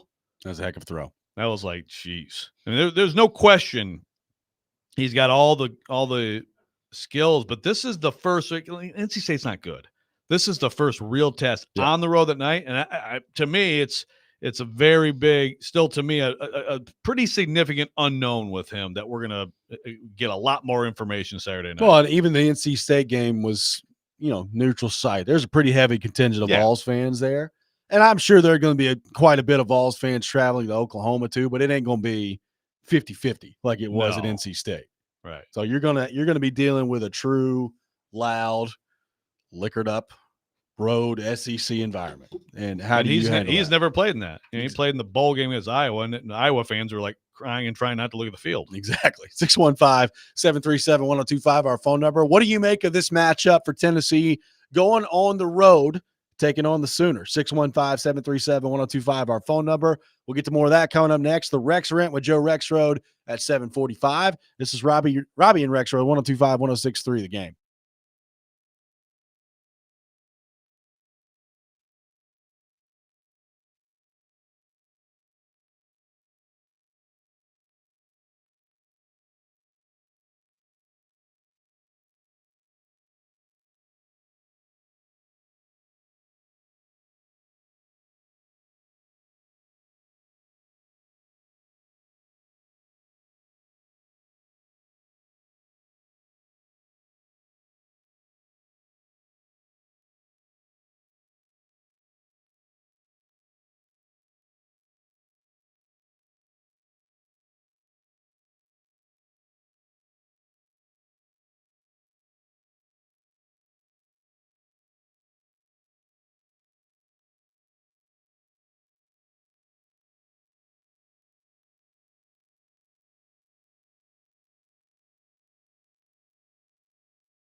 Check out this week's Nashville's Best Deal. It's Daddy Dogs, Nashville's biggest and best gourmet hot dogs. Whether you're taking your office lunch to the next level or saving your life on the late night streets of Broadway, you can't go bigger or better than Daddy's Dogs. Go to GameNashville.com/deals and get a $25 gift card for half price while supplies last. Robby and Rexrode here on 102.5, 106.3 The Game, taking your thoughts on the Tennessee and Oklahoma matchup.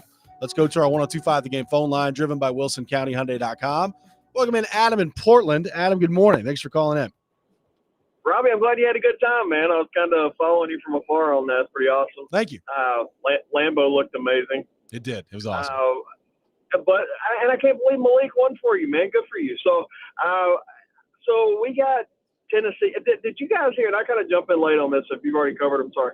Did you see where Bob Stoops misspelled Josh Heupel's name, like publicly? No, I did not. No, when was that?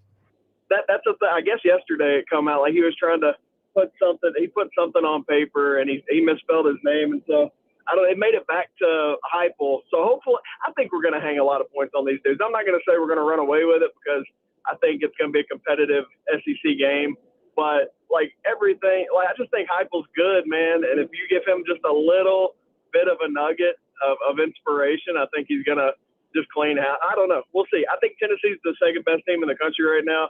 I don't think anybody wants Texas ever this season, but I don't care who's at quarterback. But I think Tennessee's going to play a really good football game. We'll see. Yep. Thanks for the call, Adam. Appreciate it.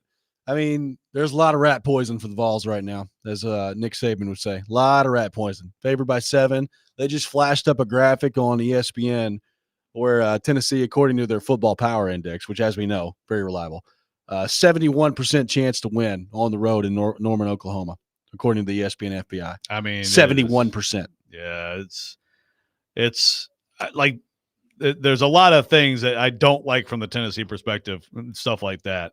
Look, they might be the second best team. They might be that good. Let's see them play this game.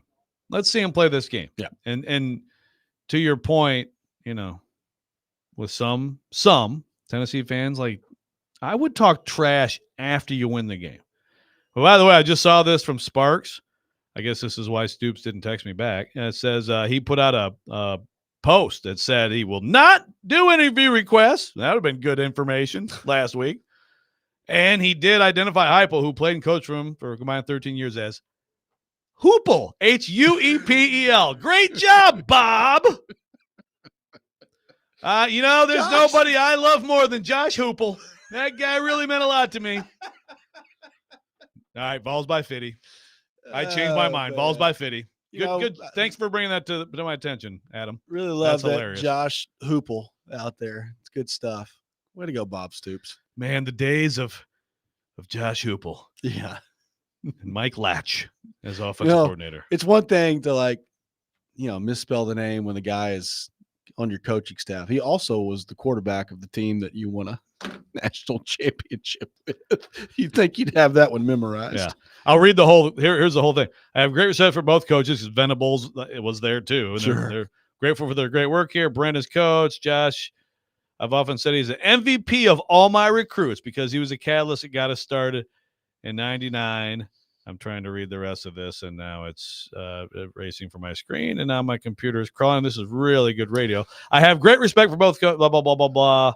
I wish them both. Oh, yeah, here we go. Having a strong history with both Brent Venables and Josh Hoople as player/coach has led to far too many requests for interviews. So I'm respectfully declining them all. Yes. You know what, Bob? As long as you decline everybody else, that's cool. That's fine. You don't decline Joe Rexrode's interview request on this is Joe Rexrode trying to ask you about Josh Hoople. Okay, can we have a conversation? Here's a question for you, Josh Heupel, and for people who don't remember the Oklahoma in the '90s, it was bad. They went through a stretch. They had been so incredible with the wishbone and everything in the '70s and '80s. Oklahoma, Nebraska was the biggest game. So Josh Heupel leads them back to a national championship. Mike Leach finds him in a JUCO and all this stuff. It's a great story. And now he is maybe bringing Tennessee back. Maybe. Can you think of anyone as player? I can think as coach a couple, but as a player and then as a coach who have done that kind of program resurrection. I can't come up with anybody. How bad was Florida before Steve Spurrier won the Heisman? That's a good point. See, the thing about Florida is, yeah, that's a good point. The thing about Florida is that Florida has mostly been bad. And I don't even think they were that great then, right? Like Florida is like, Well, he definitely resurrected them in the 90s. There's no doubt about that. absolutely. Yeah. Well, Urban Meyer could get that on the coaching front if you want to. I mean, Ohio State, it was a very brief little thing. It was just because of the Tressel thing. I mean, Saban for sure. Saban with Alabama and LSU, right? I mean, LSU would really. But the player-coach combo. The player-coach combo, yeah. That's a good call on Spurrier, though. I mean, he did win the Heisman. That might be the closest thing. Spurrier and Heupel. Hey, there's some parallels with Spurrier and Heupel because Kent State, it was like, yeah, we're going to keep, scoring points on you, buddy. Why don't you go ahead and stop it? Here's an onside kick. How about that? Yeah. There is a Heupel's like a mild-mannered Spurrier. It did not go over well in the sports book with anybody except me. Oh, people were mad about that? Kick up 30 against Kent State. What's wrong with you people? Sorry. Well, we were talking about this in the press box Sunday. It was like, to me, if you watch that play, I think they had an automatic because they had a hole. Yeah. I think they just had an automatic. If you see that, try Just it. kick it. Yeah. But you can call it off. Pretty funny. You can call it off, though, when you're up 30. Oh, God, it's 30-0 the first quarter, and they just got an onside kick. All right, good stuff. Yeah, man. Seriously, there is some Spurrier with Heupel. Not nearly the hilarious pressers. Yes. But the way he coaches, like, hey, Missouri, Joe Milton just threw a 70-yard bomb up you. We're up 50. Have some. Have some of that. I mean, there's no doubt about that. And look, I have no doubt that if, and I don't know whether or not I believe it's actually going to, but if the opportunity presents itself, I don't know that he's going to hold back much on Saturday. Like he's just, he just doesn't. Like he doesn't hold back. No. So if the opportunity is there for them to run that thing up, I think he might. Absolutely. But there's a lot of rat poison heading into this for the Vols. Hey, I mean, I'm watching some Oklahoma. There's like this Oklahoma podcast where they're still like, if you lose to Josh Heupel, you should be fired because of what he did as OC 10 years ago. I'm sure like talk radio and the message boards were real fun. No, he will absolutely take a dump on that field. I mean, hey, he did great things there.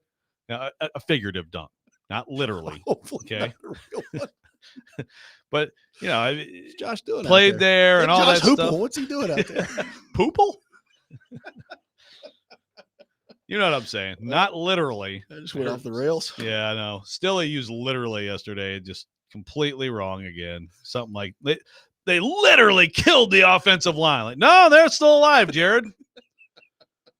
But no, Heupel, you're right. He will absolutely not hold back. He will if there's any chance to run up a score in this game, he will take pleasure in it. We'll see how it goes. Like on paper, I was talking to you over the break. Like this feels like a James Pierce game to me. Like James Pierce, you haven't seen him do much because he really hasn't had to do much. So I mean, there's going to come different points this year where they're going to need him to be dominant. And if you watch his snaps, like he hadn't played that much so far, but if you watch his snaps, the guy's still unbelievable. Oh, he's unblockable. He's not gotten to the quarterback yet and had a sack. He's fine. Like there are Tennessee fans that are worried about him. I ain't worried about James Pierce. But this could be a game where they really need him to be the player that we all think he is on the defensive side of the ball. And then offensively, all the attention is going to be on Nico in this game, and I get it. But Tennessee's running for about 300 yards a game right now. Like, can they continue to run the ball as effectively as they have? Yeah, I tell you what, Deshaun Bishop, he looks pretty good. Like Samson is the guy, and I think this game you would think to be heavy Samson, and I would be shocked if Seldon's not available for this one. Yes, but Deshaun Bishop is fast, man. Averaging like 13 a carry or something. Pretty good. 615-737-1025 is our phone number. 615-737-1025. Sean texting in. Just tuning in. Robby, where'd your voice go? Did it mistakenly leave it up in Cheese Land? Yeah, I did. It was devoted to the celebration of one Matt LaFleur and Malik Willis. The greatest living football coach of our time, Matt you. LaFleur. Always been a big fan of that guy. Well, the Rex Rant with Joe Rexrode coming up next. You're listening to Robby and Rexrode, 102.5, 106.3, The Game.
All right, folks, NFL Week 3 is here, and you can start the season with a big return on FanDuel, America's #1 sportsbook. Joe Rexrode letting you know, if you're new to FanDuel, you can get started with $200 in bonus bets guaranteed when you place your first $5 bet.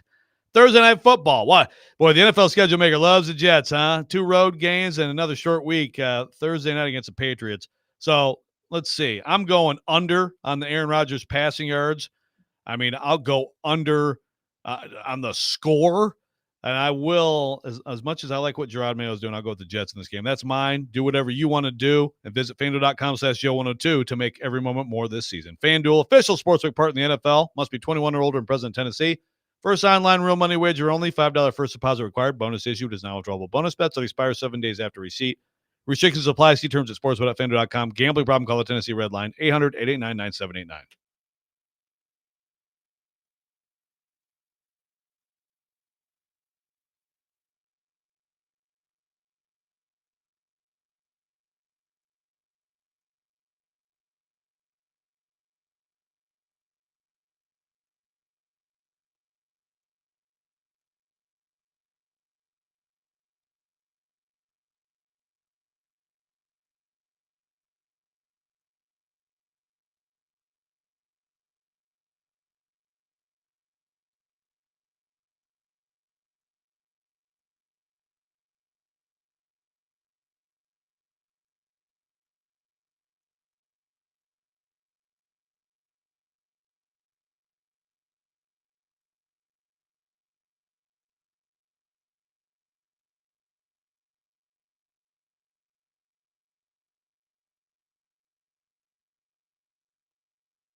Sometimes he wakes up on the wrong side of the bed. And sometimes he's just, well, Joe. Awkward moment. Let's do it. This is the Rex Rant, now on Robby and Rexrode. Oh, my gosh. I just muted myself instead of my Instead computer. of the That computer. was really first segment stuff right there, baby. Fat fingers. What does that mean? I don't know. Anderson! Oh, yeah, here we go. Having a strong history with both Brett Venables and Josh Hoople as player-sized coach has led to far too many requests for interviews. So I'm respectfully declining them all. Yes. You know what, Bob? As long as you decline everybody else, that's cool. It is that time of the day. Time for the Rex Rant with Joe Rexrode. You can check it out every morning here on the program. Either the Rex Rant or the Rob Rant. Or I guess Kuharski chimes in from time to time. And once every blue moon, we might get a nicked off. So you never really know what you're going to hear. Nicked off. Hashtag nicked off. You know, few people in life have been more important to me than Josh Hoople. I tell you what, that guy. That really is incredible. But what's Bob supposed to do now? Is he, he could, I guess, erase it and send it back out. He's just going to have to hear An all week. amended statement. Yeah, it's over. It's too I bad. amend my previous statement. I mean, I can't wait to write about this. Josh Oh, Hoople. gosh. But Bob stops. I am going to Scott Stoop. Ooh. There you go. I am going to keep it with college football. And actually, yeah, it's self-promotion's a big deal today. I got to tell you, even more than normal for me. But I want to bring this to you because you were at this game, Robbie. Okay. And I don't know if you saw this tweet, but this became something we're like, we need to write about this. So Yep. Yet another shameless plug from Joe Rexrode. there we go. So you're there It's early. The Badgers drive down the field. They get a field goal. Now the quarterback gets hurt. But the place, it seemed on TV like the place was rocking pretty well. 3-0. Bama misses a field goal. College kickers. Now Wisconsin's driving again, even with the backup quarterback. Braden Locke, right? I think Braden Locke, yeah. And 4th and 1 at the Alabama 39. And shotgun, hand to the running back, absolutely blown up in the hole. Lawson from Alabama is going to be a great player, by the way. And then J.J. Watt tweets, "Do not line up in shotgun on 4th and 1. Space ever." So we said, that would be an interesting story. But I'm here to tell you, you and JJ and everybody else, you're wrong. You are wrong. Here's what the numbers say. It is more successful in college football on 3rd and 4th and 1 to run out of shotgun than it is to run under center. This is the research. I didn't do the research, but it's True Media stats say that story. Now, here's the thing. I actually agree with the general idea because as a VBS, the Butch Jones era. I'd love to see those stats when taking out of the context of Alabama taking on Western Kentucky or Tennessee playing Kent State, what those stats look like. But yes, continue. Yeah, that's interesting. I mean, that's a fair point to make. But I think the bigger point is this is what teams do, right? I mean, this is what most offenses are. So the question that comes into play is, okay, so then are you going, like, if you never practice under center and everything you do, then, right? Now, look, I get it. I mean, I know there's at least one Tennessean column about Butch Jones, 4th and 1 in Gainesville and shotgun. But what do you do? If you're Iowa, if you're Michigan, if you're a lot of Big Ten teams, and if you used to be Wisconsin, then that's what you do. You line up under center, and it's old school football, right? But new school football, and here's the thing. What a D coordinator, Phil Bennett used to be a D coordinator, was like, look, as a D coordinator, if you give me the choice, I'll take the big burly team trying to line up under center, and I'll take that over a good quarterback, because if you read it, then that's the whole reason they do this stuff, right? Because now you can read a defense, and if Braden Locke would have read it correctly and kept it, he's running around the end for 10 yards. Right? So point being, I hear everybody about this, and I know it's infuriating. At times I see it too. I'm like, God, just line up. If it's 4th and short, you got to have an ability to go under center with the QB and sneak it. That I agree with. But if you never run the ball or run plays under center, then why are you, like, it doesn't make sense to do so, right? Can we agree on this? Yes. I'll say this too, like specifically in the Bryles offense, I think it's a little bit different because you're lining guys up so wide that you're trying to lighten the box anyway. So I think it's a little bit different in the Bryles offense. My problem with the Butch Jones thing specifically back in the day was they would line up in the shotgun and they'd be heavy. And it's like, okay, well, if you're going to be heavy, then just go under center, because you're having your running back take a step sideways and then try to go rather than just going and having the momentum. Downhill. That's what bothers me the most about the shotgun thing. Yeah, I hear that. Yeah, no, and honestly, and I don't know last year, I don't remember it as much, but when Golish was OC 2 years ago, they definitely had some stuff in goal line where they'd get under center. They would do, and they'd have which is Fant good in the backfield with whoever. Exactly. Yeah. Look, if you can practice, I'm a believer in like carving out practice time to do that and being more expansive. But some coaches are just like the air raid. It's like, this is all we do. We're always in this. So if the quarterback and the running back read it correctly, we actually have the advantage as opposed to we're just going to slam into you. So it's an interesting debate, but the numbers are a little surprising. It's not like a huge difference, but it's a huge difference in amount. There's like 5 times more of such things under center as there are, or shotgun as there are under center, because that's most of. If you get out of the Big Ten, there's very little under center stuff in college. But Georgia is more a little bit, and Kentucky, but Ole Miss is never under center. Tennessee's never under center. It's rare. Tyler says you can't include 3rd down in this stat. 4th and 1 is a completely different animal than 3rd and 1. because it's do or die. On 3rd and 1, it's often 2 down territory. This is from Tyler on the text line. Yeah, but I mean, there's still the point is 1 yard to go. I mean, like if you have 3rd and 1 in your own territory, then you're just gonna punt, right? Like if you don't get it, you're gonna punt. Yeah. So I hear what you're saying, but I think it's good to look at both of the 1 yard situations. So there you go. I think all teams should have the ability to line up under center and turn around and hand the ball off. I don't think that should be too much to ask. Maybe it is in some cases, but I don't think it should be too much to ask. I think the sneak at least. Yes. Like you have to the sneak has to be there. Now, to your point, the specific play you're talking about in Wisconsin, Alabama, the quarterback keeps the ball. He's got the first down. There's Absolutely. no doubt about It's it. an easy Which read. we all yelled about at the time. I was like, what are you doing?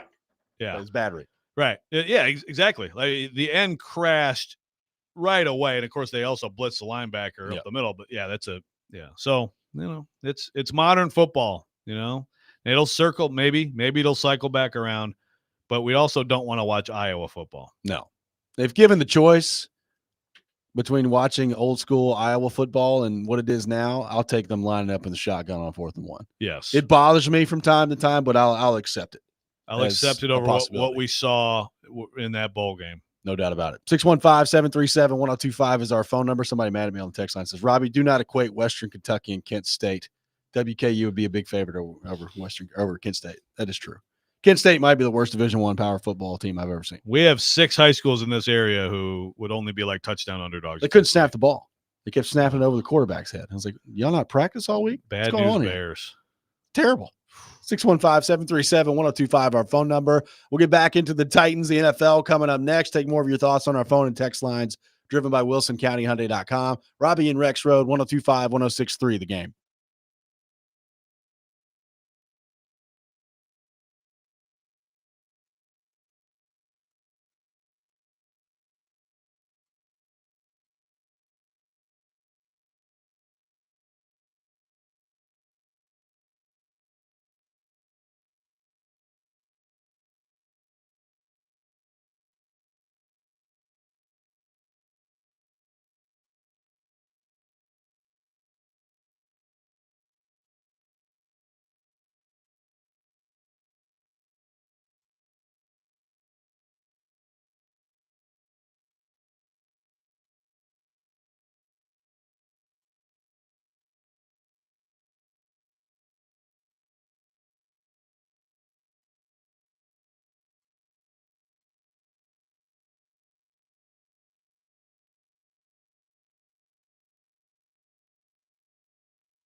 Final hour, Robby and Rexrode, 102.5, 106.3 The Game. Robby Stanley, Joe Rexrode, Nick Keys are here with you on this Tuesday morning, taking your thoughts on our phone and text lines, which as always are driven by WilsonCountyHyundai.com. 615-737-1025 is our phone number, 615-737-1025.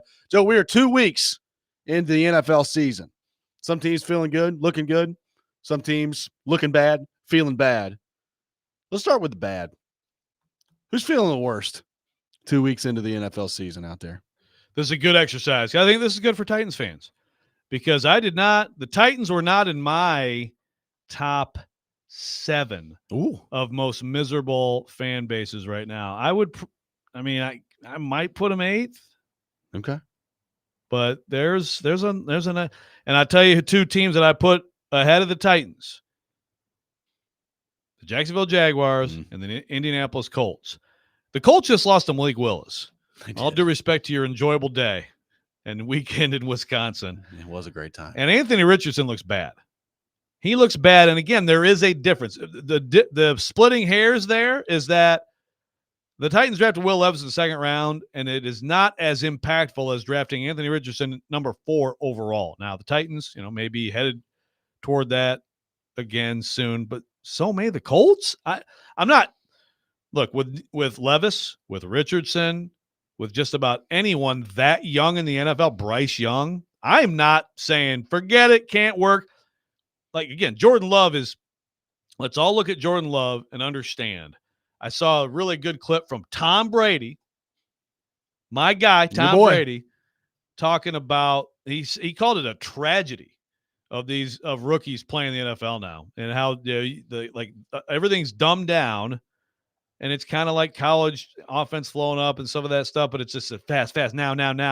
And it's so many people are getting discarded who could turn into good players. Yep. I'm not discounting Anthony Richardson turning into a good player. Right now, it's bad. And the Jags, they're different because they just paid their guy, and they look like just absolute doggy-doo, okay? And they lost to the freaking Browns at home. They're 0-2. So those 2 are right there for me. I have to go Baltimore. Baltimore is 0-2, blew a game to the Raiders. I picked them in the Super Bowl, so I'm also mad at them for making me look dumb. I'm going Broncos because Sean Payton, we're getting into talk about, go through all the numbers of Bryce Young and everything and then compare him to Bo Nix. Bo Nix is about as bad a quarterback right now in the NFL as there is. Again, he's a rookie, so same thing applies to him, but I'm just saying this whole Sean Payton and, Nix is my guy, not going well. And then after that, it gets close. I'm going to go with Dolphins, though, just because the whole Tua thing has come back up, and they have a team that could be really good, and there's total uncertainty about where they're going at quarterback. So I'll give them the edge over the doormats that we've already talked about today. Carolina, number 1 on my list. Okay, there you go. David Tepper's your owner, so it's pretty hard to have some positivity about where things may go from here. They could be permanent number 1. They could be permanent number 1. You've benched your number 1 overall pick quarterback 2 games into his 2nd year. And again, maybe that doesn't mean that they're giving up on him. Maybe it does. I have no idea. I don't know how things work with David Tepper other than they don't work well. I think we know that at this point. So I would put them at number 1 on my list. Look, a couple of the names you brought out. Jacksonville looks atrocious. They look atrocious. Trevor Lawrence looks bad. And everybody keeps waiting on, and I'm included, I keep waiting on Trevor Lawrence to figure it out. And the more body work we get, the more it just may be, that's what he is, man. He's at times got the potential to be a good player, and at times is going to stink out loud, which, by the way, is basically what he's done through the first 2 weeks of this season. Now, granted, Cleveland, good defense that they play. They do. They do got have a good defense, so it's not Who'd they like play week 1? Miami. Yeah. And they blew that game. They did okay on offense in that game. So it'll get a little bit easier in terms of the quality of defenses that you're playing moving forward here, but not very good from Jacksonville to this point. Denver's a good one too. I'll throw another one at you. A lot of expectations for this team heading into the year, and the early returns are not good. Baltimore Ravens. Baltimore Ravens go on the road. They lose to Kansas City. I think everybody can live with that, losing the season opening game to Patrick Mahomes and the Chiefs. You followed up the next week at home against the Raiders in a game that you were favored by in the NFL. And you're up by double 8.5 digits in points. the You're up fourth double quarter. digits and you lose the game. It's not very good. And look, Derrick Henry was fine. He had 18 carries, 84 yards, and a touchdown in that game. But if I'm a Baltimore fan right now, I'm pretty concerned by the way this thing is started. They're pretty high on my list right now. Yeah. No, they are absolutely. I did want to get to Gordon from Nashville. He had this text. I was going to try to get to it earlier. He says most of these teams have temporary problems. Titans can't fix ownership. Now, with some of these teams, ownership is absolutely central. Carolina first. Carolina. Miami. And Miami is another one that's had issues. But here's what he said. I'm not an expert by any means, but I disagree with so many decisions the front office has made over the last few years. I hate so much to focus on Levis being bad or special teams. Ownership slash management escaping blame. It's not that they guess wrong on draft picks, that they don't have a winning formula they're operating under. That's from Gordon. And there's always a bigger discussion about that. Yeah. So, I mean, look, ownership has proved to be a little bit too fickle here in the last couple of years, to be kind. So I'll give you're not, I mean, it's not like we're never talking about that, Gordon, but right now it's the football team and they are doing some things on the field that, like, I don't blame Amy Adams-Strong for. I got a stat that my statistician friend has just sent me, Jared Stillman. Since David Tepper bought the Panthers, they've won 28% of their games. The Titans, since they fired John Robinson, have won 25% of their games. That's a pretty good I've stat. not gone over this stat from our statistician, Jared Stillman, but that sounds about right. Sounds about right. So I think they look, because the other stat we were talking about yesterday is the Titans have lost 20 of 26 games now. So 2 of those would have been, I think, right before they fired Robinson. They lost the Bengals close game here, and then they went and lost the Eagles game that some people still want to claim is not like a part of why Amy Adams-Strong fired John Robinson. Which is amazing to me. Day. Okie dokie.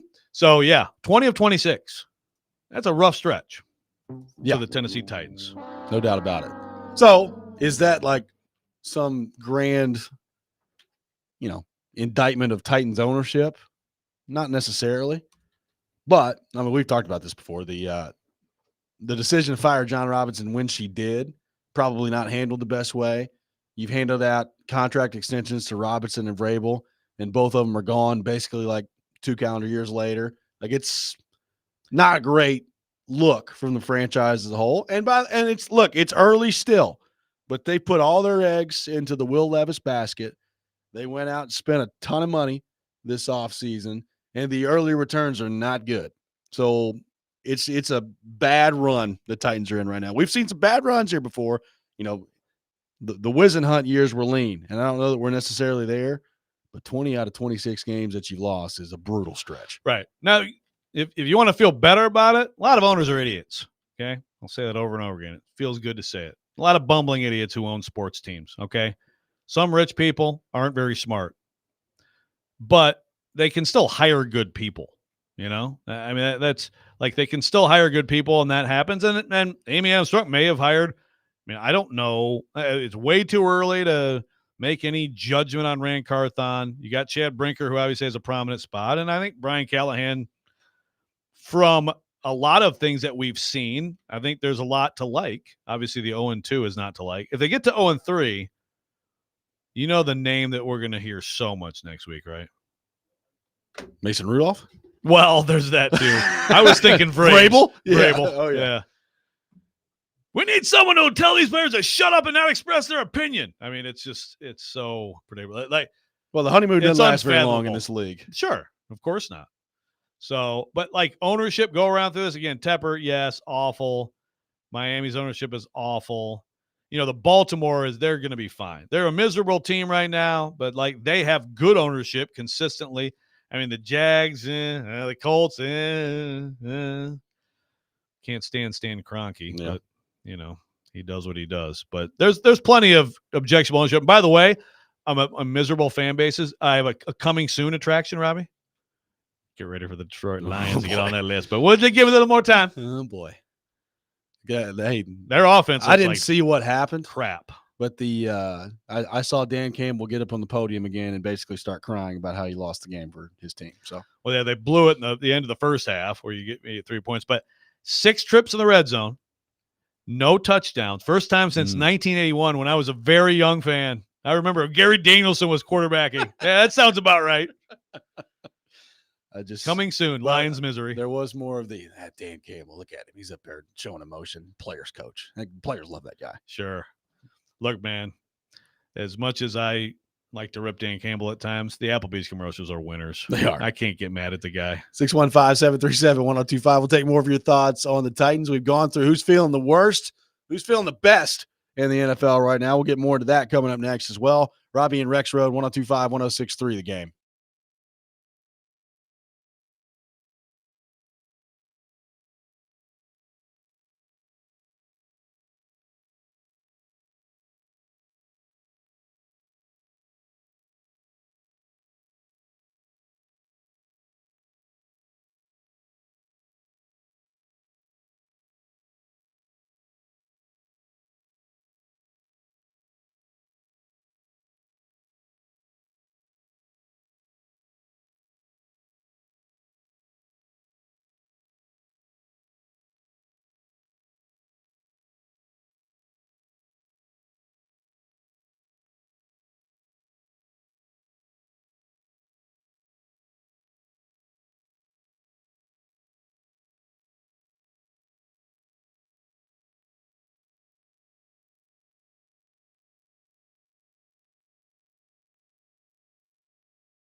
Tune in to 94.9 The Fan today as the Nashville Sounds take on Norfolk. Pre-game at 5:20, first pitch at 5:35. Coverage also available on the 94.9 The Fan app and at 949thefan.com. Sounds baseball presented by Twin Peaks, Family Leisure, 5 Points Roofing, and Busy Bee Plumbing, Heating, and Air Conditioning. Taking your thoughts on the Titans. 615-737-1025 is our phone number. Dennis, like Titans putting all their eggs in the Levis basket, huh? Eggs and mayo, deviled eggs. Let's make some deviled eggs. Jeez. And I said, let's get out the paprika. You got to have paprika with your deviled eggs. I hope everybody knows. Really? That. I make a mean deviled egg. Let's start making some stuff, bringing it in for you guys. I mean, I'm not a huge deviled egg guy, but I've never had paprika with them. Oh, really? Yeah. Oh, yeah. You sprinkle it on top, man. Okay. Absolutely. I make some mean deviled eggs. Keezer's just yelling nope. No? Not Nope. a deviled eggs guy? Okay. No, not a huge fan of those. All right. I'll bring in, I got some stuff.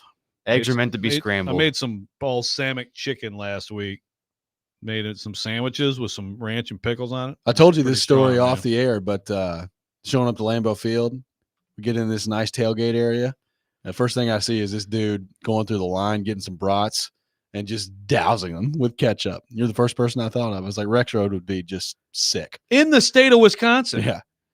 And it was What like, the it was hell? enough ketchup to the point where you start to worry about like the hot dog bun getting And pretty we're soggy. talking like a legit good brat. Like a Yeah, oh yeah. good looking brat. Oh yeah. What the God? That's like, I mean, like, that's like someone here. I'm trying to think of like what would be an equivalent. Like, Putting mustard on banana pudding. Unsweet tea. it's, oh, that's all. I can't do the sweet tea thing, but I don't know what that's like, but that is just absolutely insane.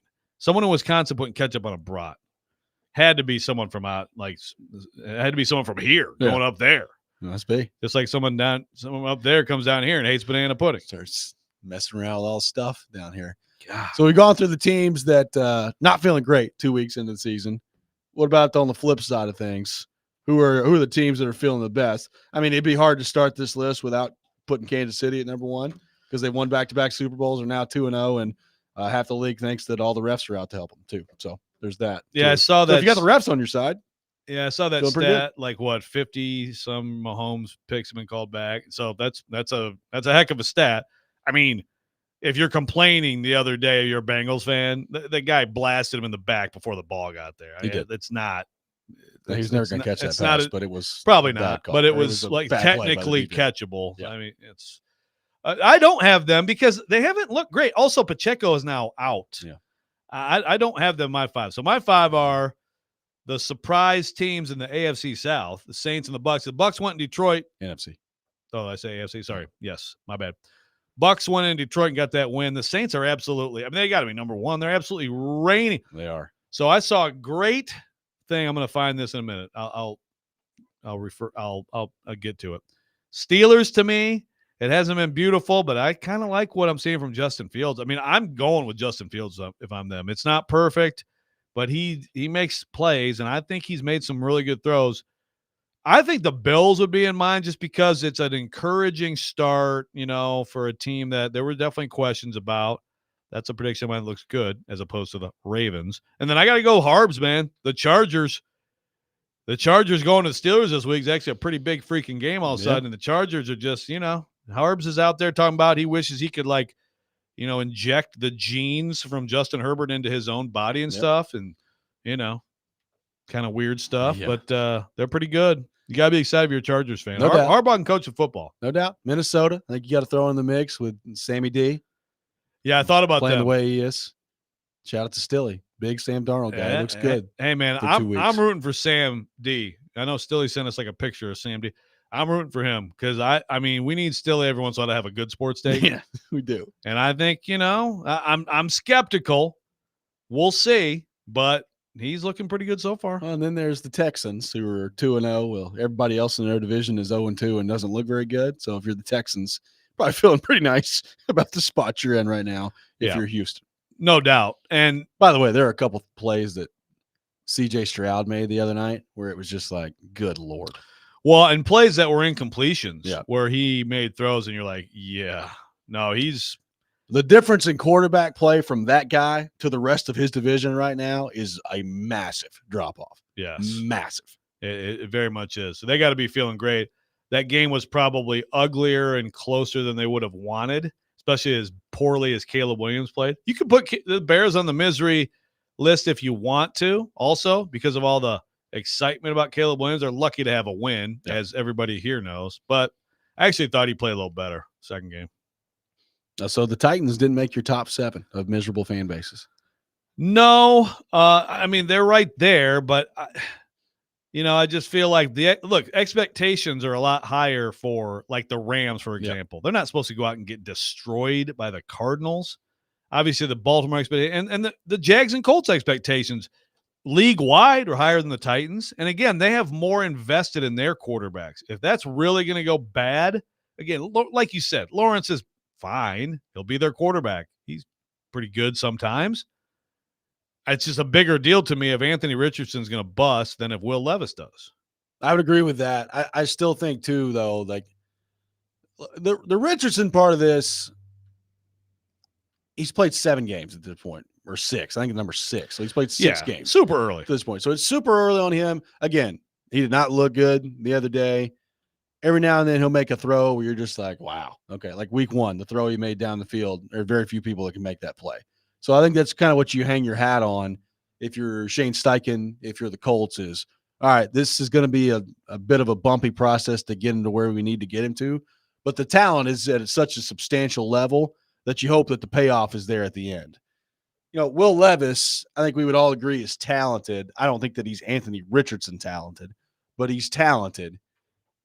The big question with him is just decision making. Like, Anthony Richardson makes some bad plays. Like he had a brutal miss the other day over the top of Alec Pierce that Xavier McKinney picked off that you just can't have. It was a horrible miss.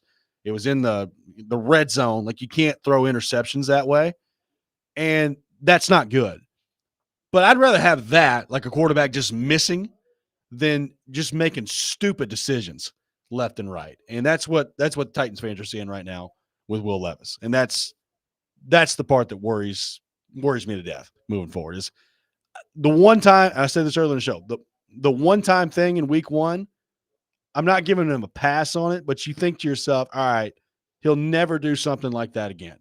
And then the next week, he basically does almost the exact same thing, which is why you saw Brian Callahan react the way he did, which is why all the Titans fan base reacts the way that they did. And it makes it really hard to trust that he's not going to continue to do things like that moving forward here. So do you think the bigger, if Will Levis doesn't make it, do you think the bigger reason will be because he continues to do stuff like that, or just because he just isn't quite good enough all around? Well, it's probably going to be because he's not quite good enough all around. But I guess my counter argument and counterpoint to that would be like, how much does do the decisions that we've seen him make in the first 2 weeks expedite the judgment that he's just not good enough all the way around? Well, because I think there's some expedition that takes place when you start doing that stuff. Well, there's no question that Brian Callahan, again, he had to me, a normal human reaction. He did say Monday that, he doesn't want to react like that, and he doesn't want to lose his composure and all that stuff. And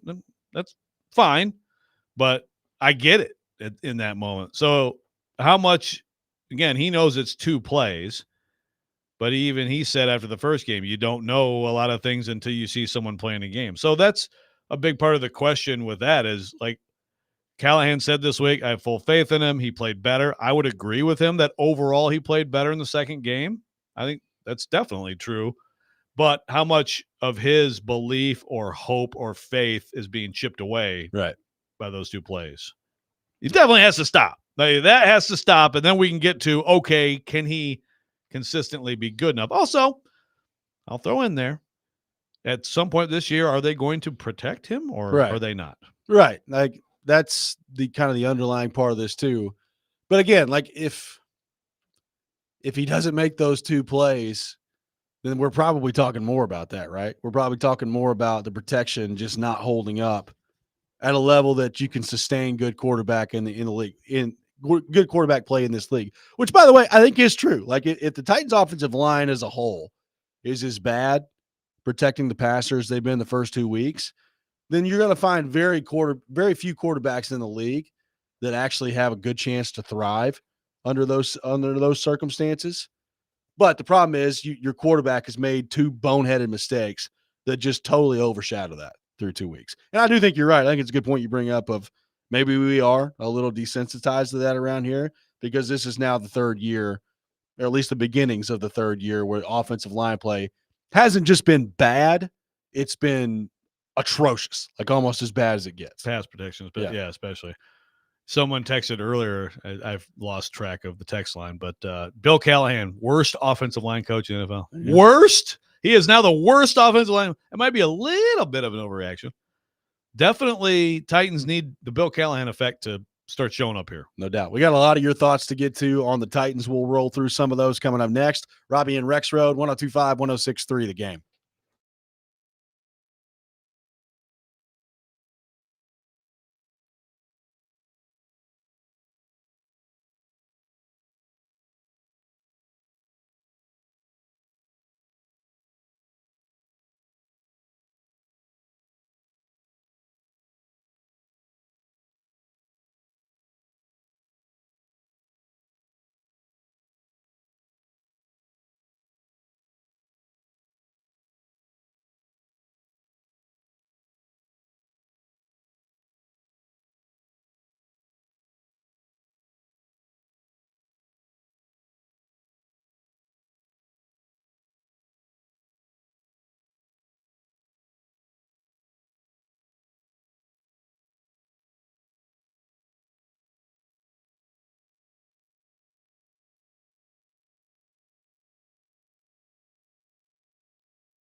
Welcome back in, Robby and Rexrode, 102.5, 106.3 The Game.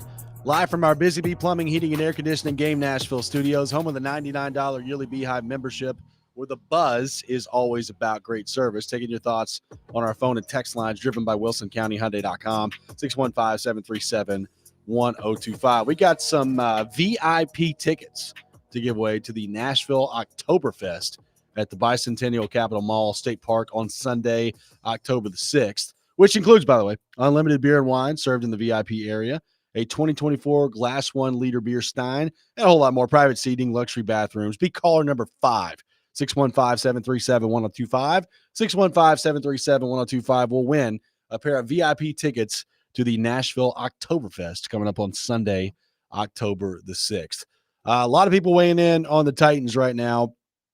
Obviously, a lot of disappointment from Will Levis still fresh in the mind of people from Sunday. Here's one thing, too, and I said it earlier. Like, Sunday to me, and I don't know why this was all of a sudden my breaking point, because it's basically been this way his whole career. I can't do the Burks thing anymore. Like, I can't – I don't even really want to spend time talking about it. He's 0 catches, 0 yards. To get out-muscled the way that he did on that interception, I just thought was atrocious. And here we are yet again. We're going through a situation where something clearly still wrong with Hopkins, by the way, which is a big problem for this team. Like, how quickly can Hopkins get back to being DeAndre Hopkins is something to keep an eye on here. In the meantime, Burks is playing significant snaps for this Titans offense, and it's yet another situation where you get through a training camp and you're like, hey, man, Treylon Burks looked pretty good in training camp. Didn't feel the need to play Treylon Burks in the second preseason game while you got Nick Westbrook-Akine out there dragging people across the field halfway through the second quarter of the second preseason game. Like he could be doing right now. Yeah, like he could be doing right now. And here we are 2 games in, and Treylon Burks has 3 touches for 3 yards through 2 games. 3 touches, 3 yards, 2 games for Treylon Burks. I'm done with it. I mean, how much more we need to see? How much longer we got to see this? Well, Jared's over here ripping on my little no one cares. And we gripe at each other all the time. And Karski gripes at people. And we got after Willie on the Askarov thing. I need a Robby D-Mace debate. I would say. Well, I would love to. Like, what is there to debate? The numbers are what they are.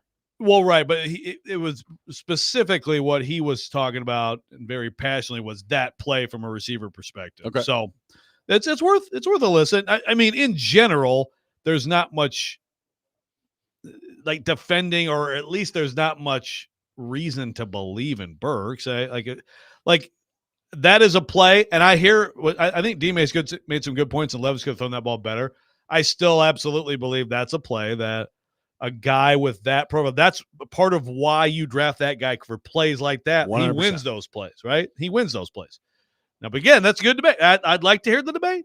Well, and look, I totally agree with people who say that's not a perfect throw, because it wasn't. Yeah, it wasn't perfect. It was not a perfect throw. Don't even know that it was really a good throw, but it gives you a chance to go up and go get the ball.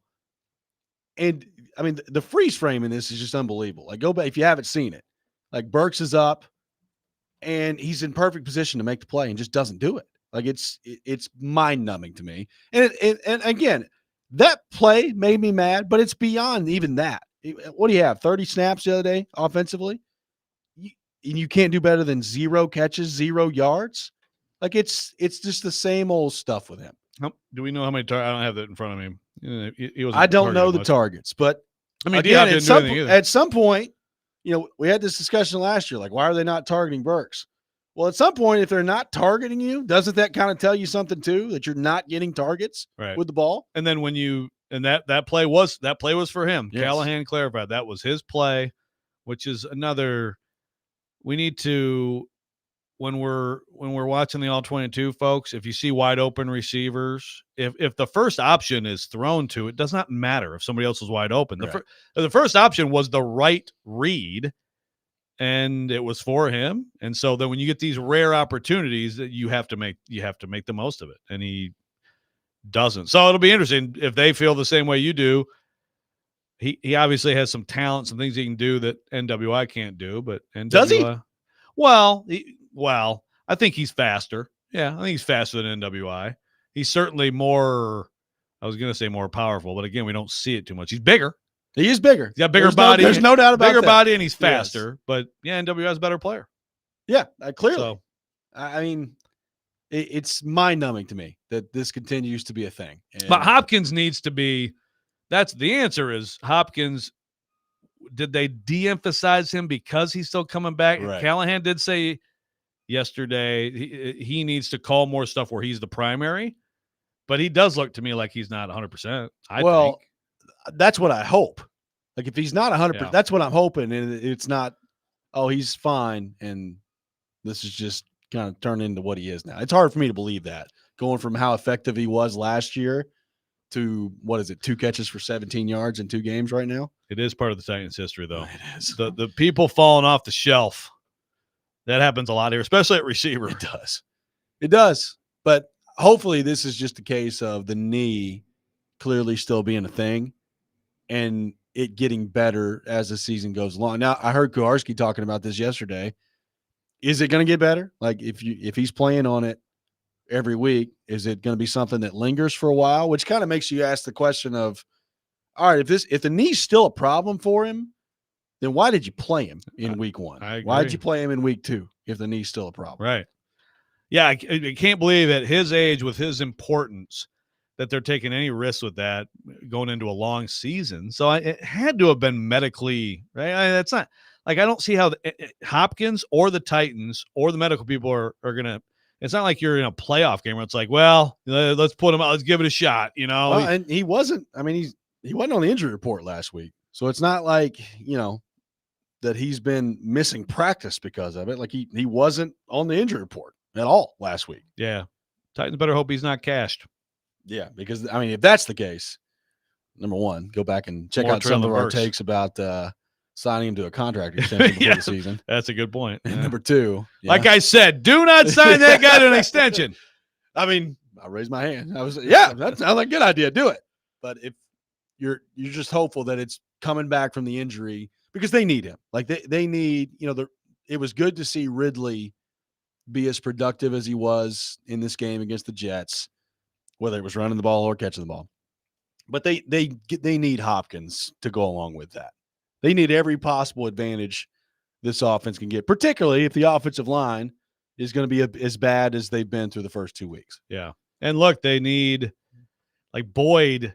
There was to me, one of Levis's better throws Sunday was he threw a ball to Boyd that was like it's like throwing someone open, but then there's like throwing someone to where either they can't help but catch the ball. Yeah.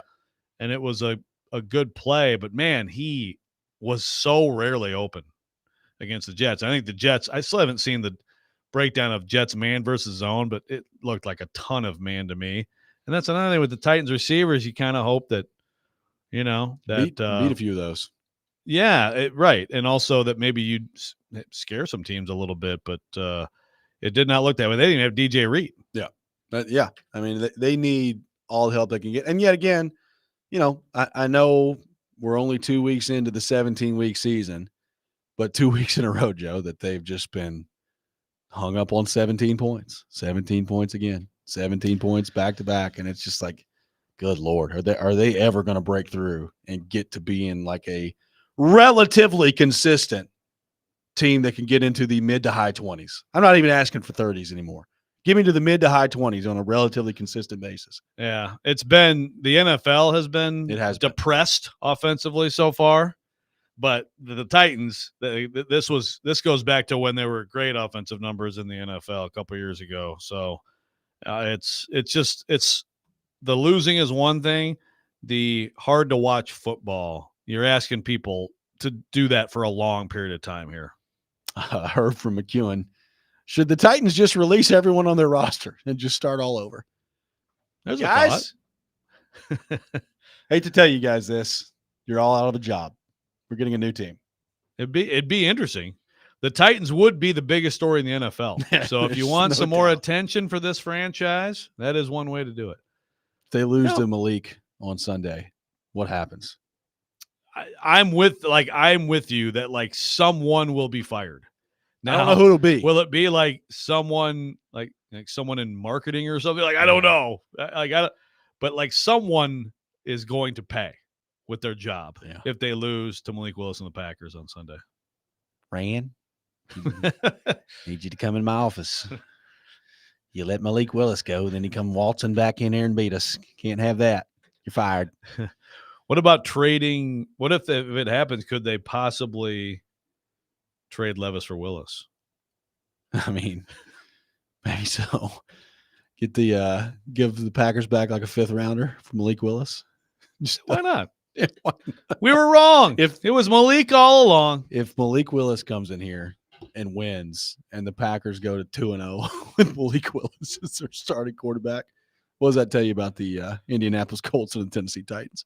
Well, what it tells us is that this guy that you used to rip is actually an all-time great coach. I don't know what you're talking about. I've always loved Matt LaFleur. 615-737-1025 is our phone number. More of your thoughts on the Titans coming up next. Got a lot to get to on our text line. We'll do that. Robby and Rexrode, 1025-1063, The Game.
Tune in to the Chase and Big Joe show from 9 to 11 for your chance to win all-inclusive tickets in the Eurostone Club to see Kings of Leon live at Bridgestone Arena coming up on Thursday, September 26th.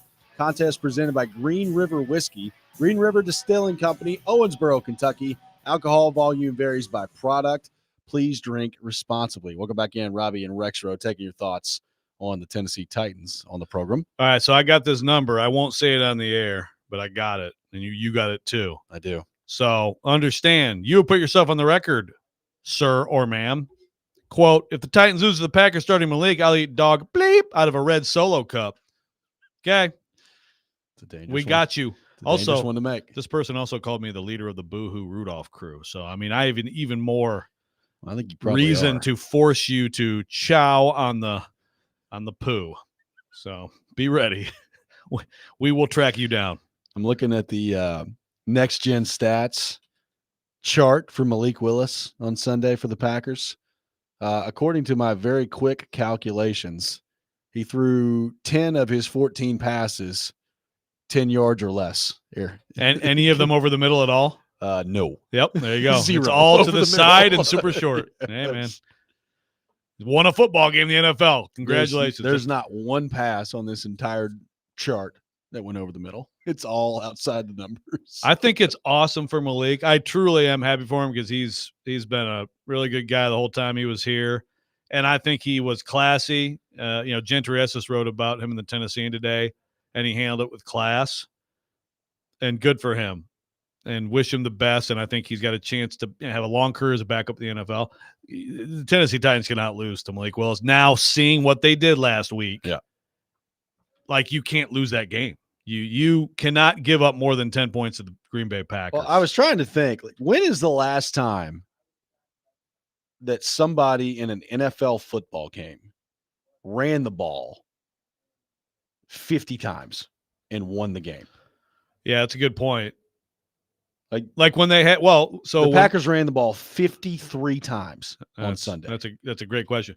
When the Titans won with Malik in Houston, it's probably pretty close. It was probably close. Yeah. And when they almost won in Kansas City, it was probably close, yeah. right? That's what you have to do. 53 times. Like you would think that the Titans defense would be well equipped to stop. Now look, it's not going to just be Josh Jacobs running it up the middle on Sunday. Like Malik ran the ball 6 times. A couple of those were called. A couple of them weren't. It wasn't there. He pulled it down and ran it, did a good job. They ran it with Jaden Reed, Marshawn Lloyd, Bo Melton. I mean, they were kind of mixing and matching all over the place of the running plays that they were having on Sunday. But like the Titans, now that there's tape on it and you've seen like what their game plan was with Indianapolis, I don't know that the plan's going to change that much if Malik Willis is the starting quarterback, because I don't know that it can change that much. I mean, I'm sure they'll have some different types of runs, but yeah, like if you can win up front a fair amount, and look, to me, this matchup with Simmons and Sweat, with the way Ernest Jones and Kenneth Murray are coming downhill, yeah, I mean, you should not worry at all about your backside. And if Willis burns you, then he does. But like that's how you have to play the game. I'm interested to see it. And again, people in Green Bay aren't necessarily ruling out Jordan Love playing in this one, even though it sounds like the more likely scenario is it will be Jordan Love maybe in week 4. I will trust Diana Rossini. The optimistic hope is Minnesota. Yeah. So if you're the Packers, of course you want a team to think maybe they need to prepare some for Jordan Love, but yeah, that'd be shocking. Dylan says Will Compton tweeted out he'd eat dog crap from a Red Solo Cup. The Titans lost the Bears. How did the Red Solo Cup dog crap thing start? Wasn't that the Florida State guy? It's somebody in Florida State. The Florida State guy, like against Boston College or something. Is that what it was? I think so. Yeah. Florida State fan? Yeah. Okay. What? Like, tell me, like, is there any significance to dog feces and Red Solo Cups? I don't know. Okay. All right. Just it's like it's a big trend. It's sweeping the nation. Apparently. But no one's actually doing it. Like, who's going to be accountable and actually do it? Also, why do you need a cup? I hope no one. Just put it in your hand and eat it. Yeah. Please do that. From a Red Solo. Like, why? You're drinking it? Are you mixing it with water and making like a milkshake? That's great. This is really good radio. I don't know. I don't get it. I don't understand the Red Solo Cup's importance here in the equation. Oh man, jeez. But I mean, we've people are texting in all sorts of different scenarios about like who could get fired if Malik Willis comes in here and wins. Let's on go through the Sunday. Titans org chart. Oh man, I don't know that anybody. I mean, it's 3 games into a season where you've made a ton of change, so I guess I'm not convinced anybody could get fired. But I can't imagine that. I mean, look, Amy Adams Strunk. Say what you will about the moves they've made. She's not afraid to fly off the handle a little bit every now and then, make some bold choices. Again, the J-Rob thing, that was the one where it's like, wow, they're 7-5, and she just fired the general manager in the middle of the year. Just still unbelievable when you go back and look at it. It really is. No, hey, look, 7-5 in first place, right in the division, right. But the Eagles fired. But the Eagles fans were mean. By the way, the Eagles fans last night, they booed like after the first series. I saw that. They booed after a 3-0. Yep. No, Amy. No, look, Bobby April, the whole thing with Malarkey 8 years Yeah. ago in Houston, special What was teams that, coach. 4 games. Yep, close friends of his, close friend of Mike Malarkey, fired him. You know, assured us that he did not do what Dave Canales did. He assured us it was his decision. Yeah. But hey, if they lose and there's a special teams gaff, get Ackerman's number, have it ready. Might need to be calling him. Well, Come back. Look, we'll see what happens. Again, if Malik Willis is the starting quarterback for the Packers on Sunday, then the Titans need to find a way to win that game. There's no doubt about it. You need to find a way to win that game. Having said that, if they don't, Monday has the opportunity to be like an all-time pitchfork day for this fan base. It really does. Like a different kind of than the Monday after the Tannehill Bengals game. That was more like a, just tears. Misery. Yeah, Yes. like blown huge opportunity. This will be a low point. Anger. This will be a straight up low point. No doubt about it. So we're going to have all week to break that matchup down. To prepare for that. Hopefully the Titans. Brace yourselves. Good Lord. Can you imagine? Could be something. I can on Monday. imagine. That's the thing. I actually can. Hopefully my voice will be in better shape tomorrow. I feel like it got stronger through the show. I think it did. I was like Derrick Henry, just getting better as the show goes. Appreciate everybody hanging with me today. Hopefully the voice is better tomorrow. You can actually understand what I'm saying. That does it for us today. Chasing Big Joe up next. You're listening to 102.5, 106.3 The Game.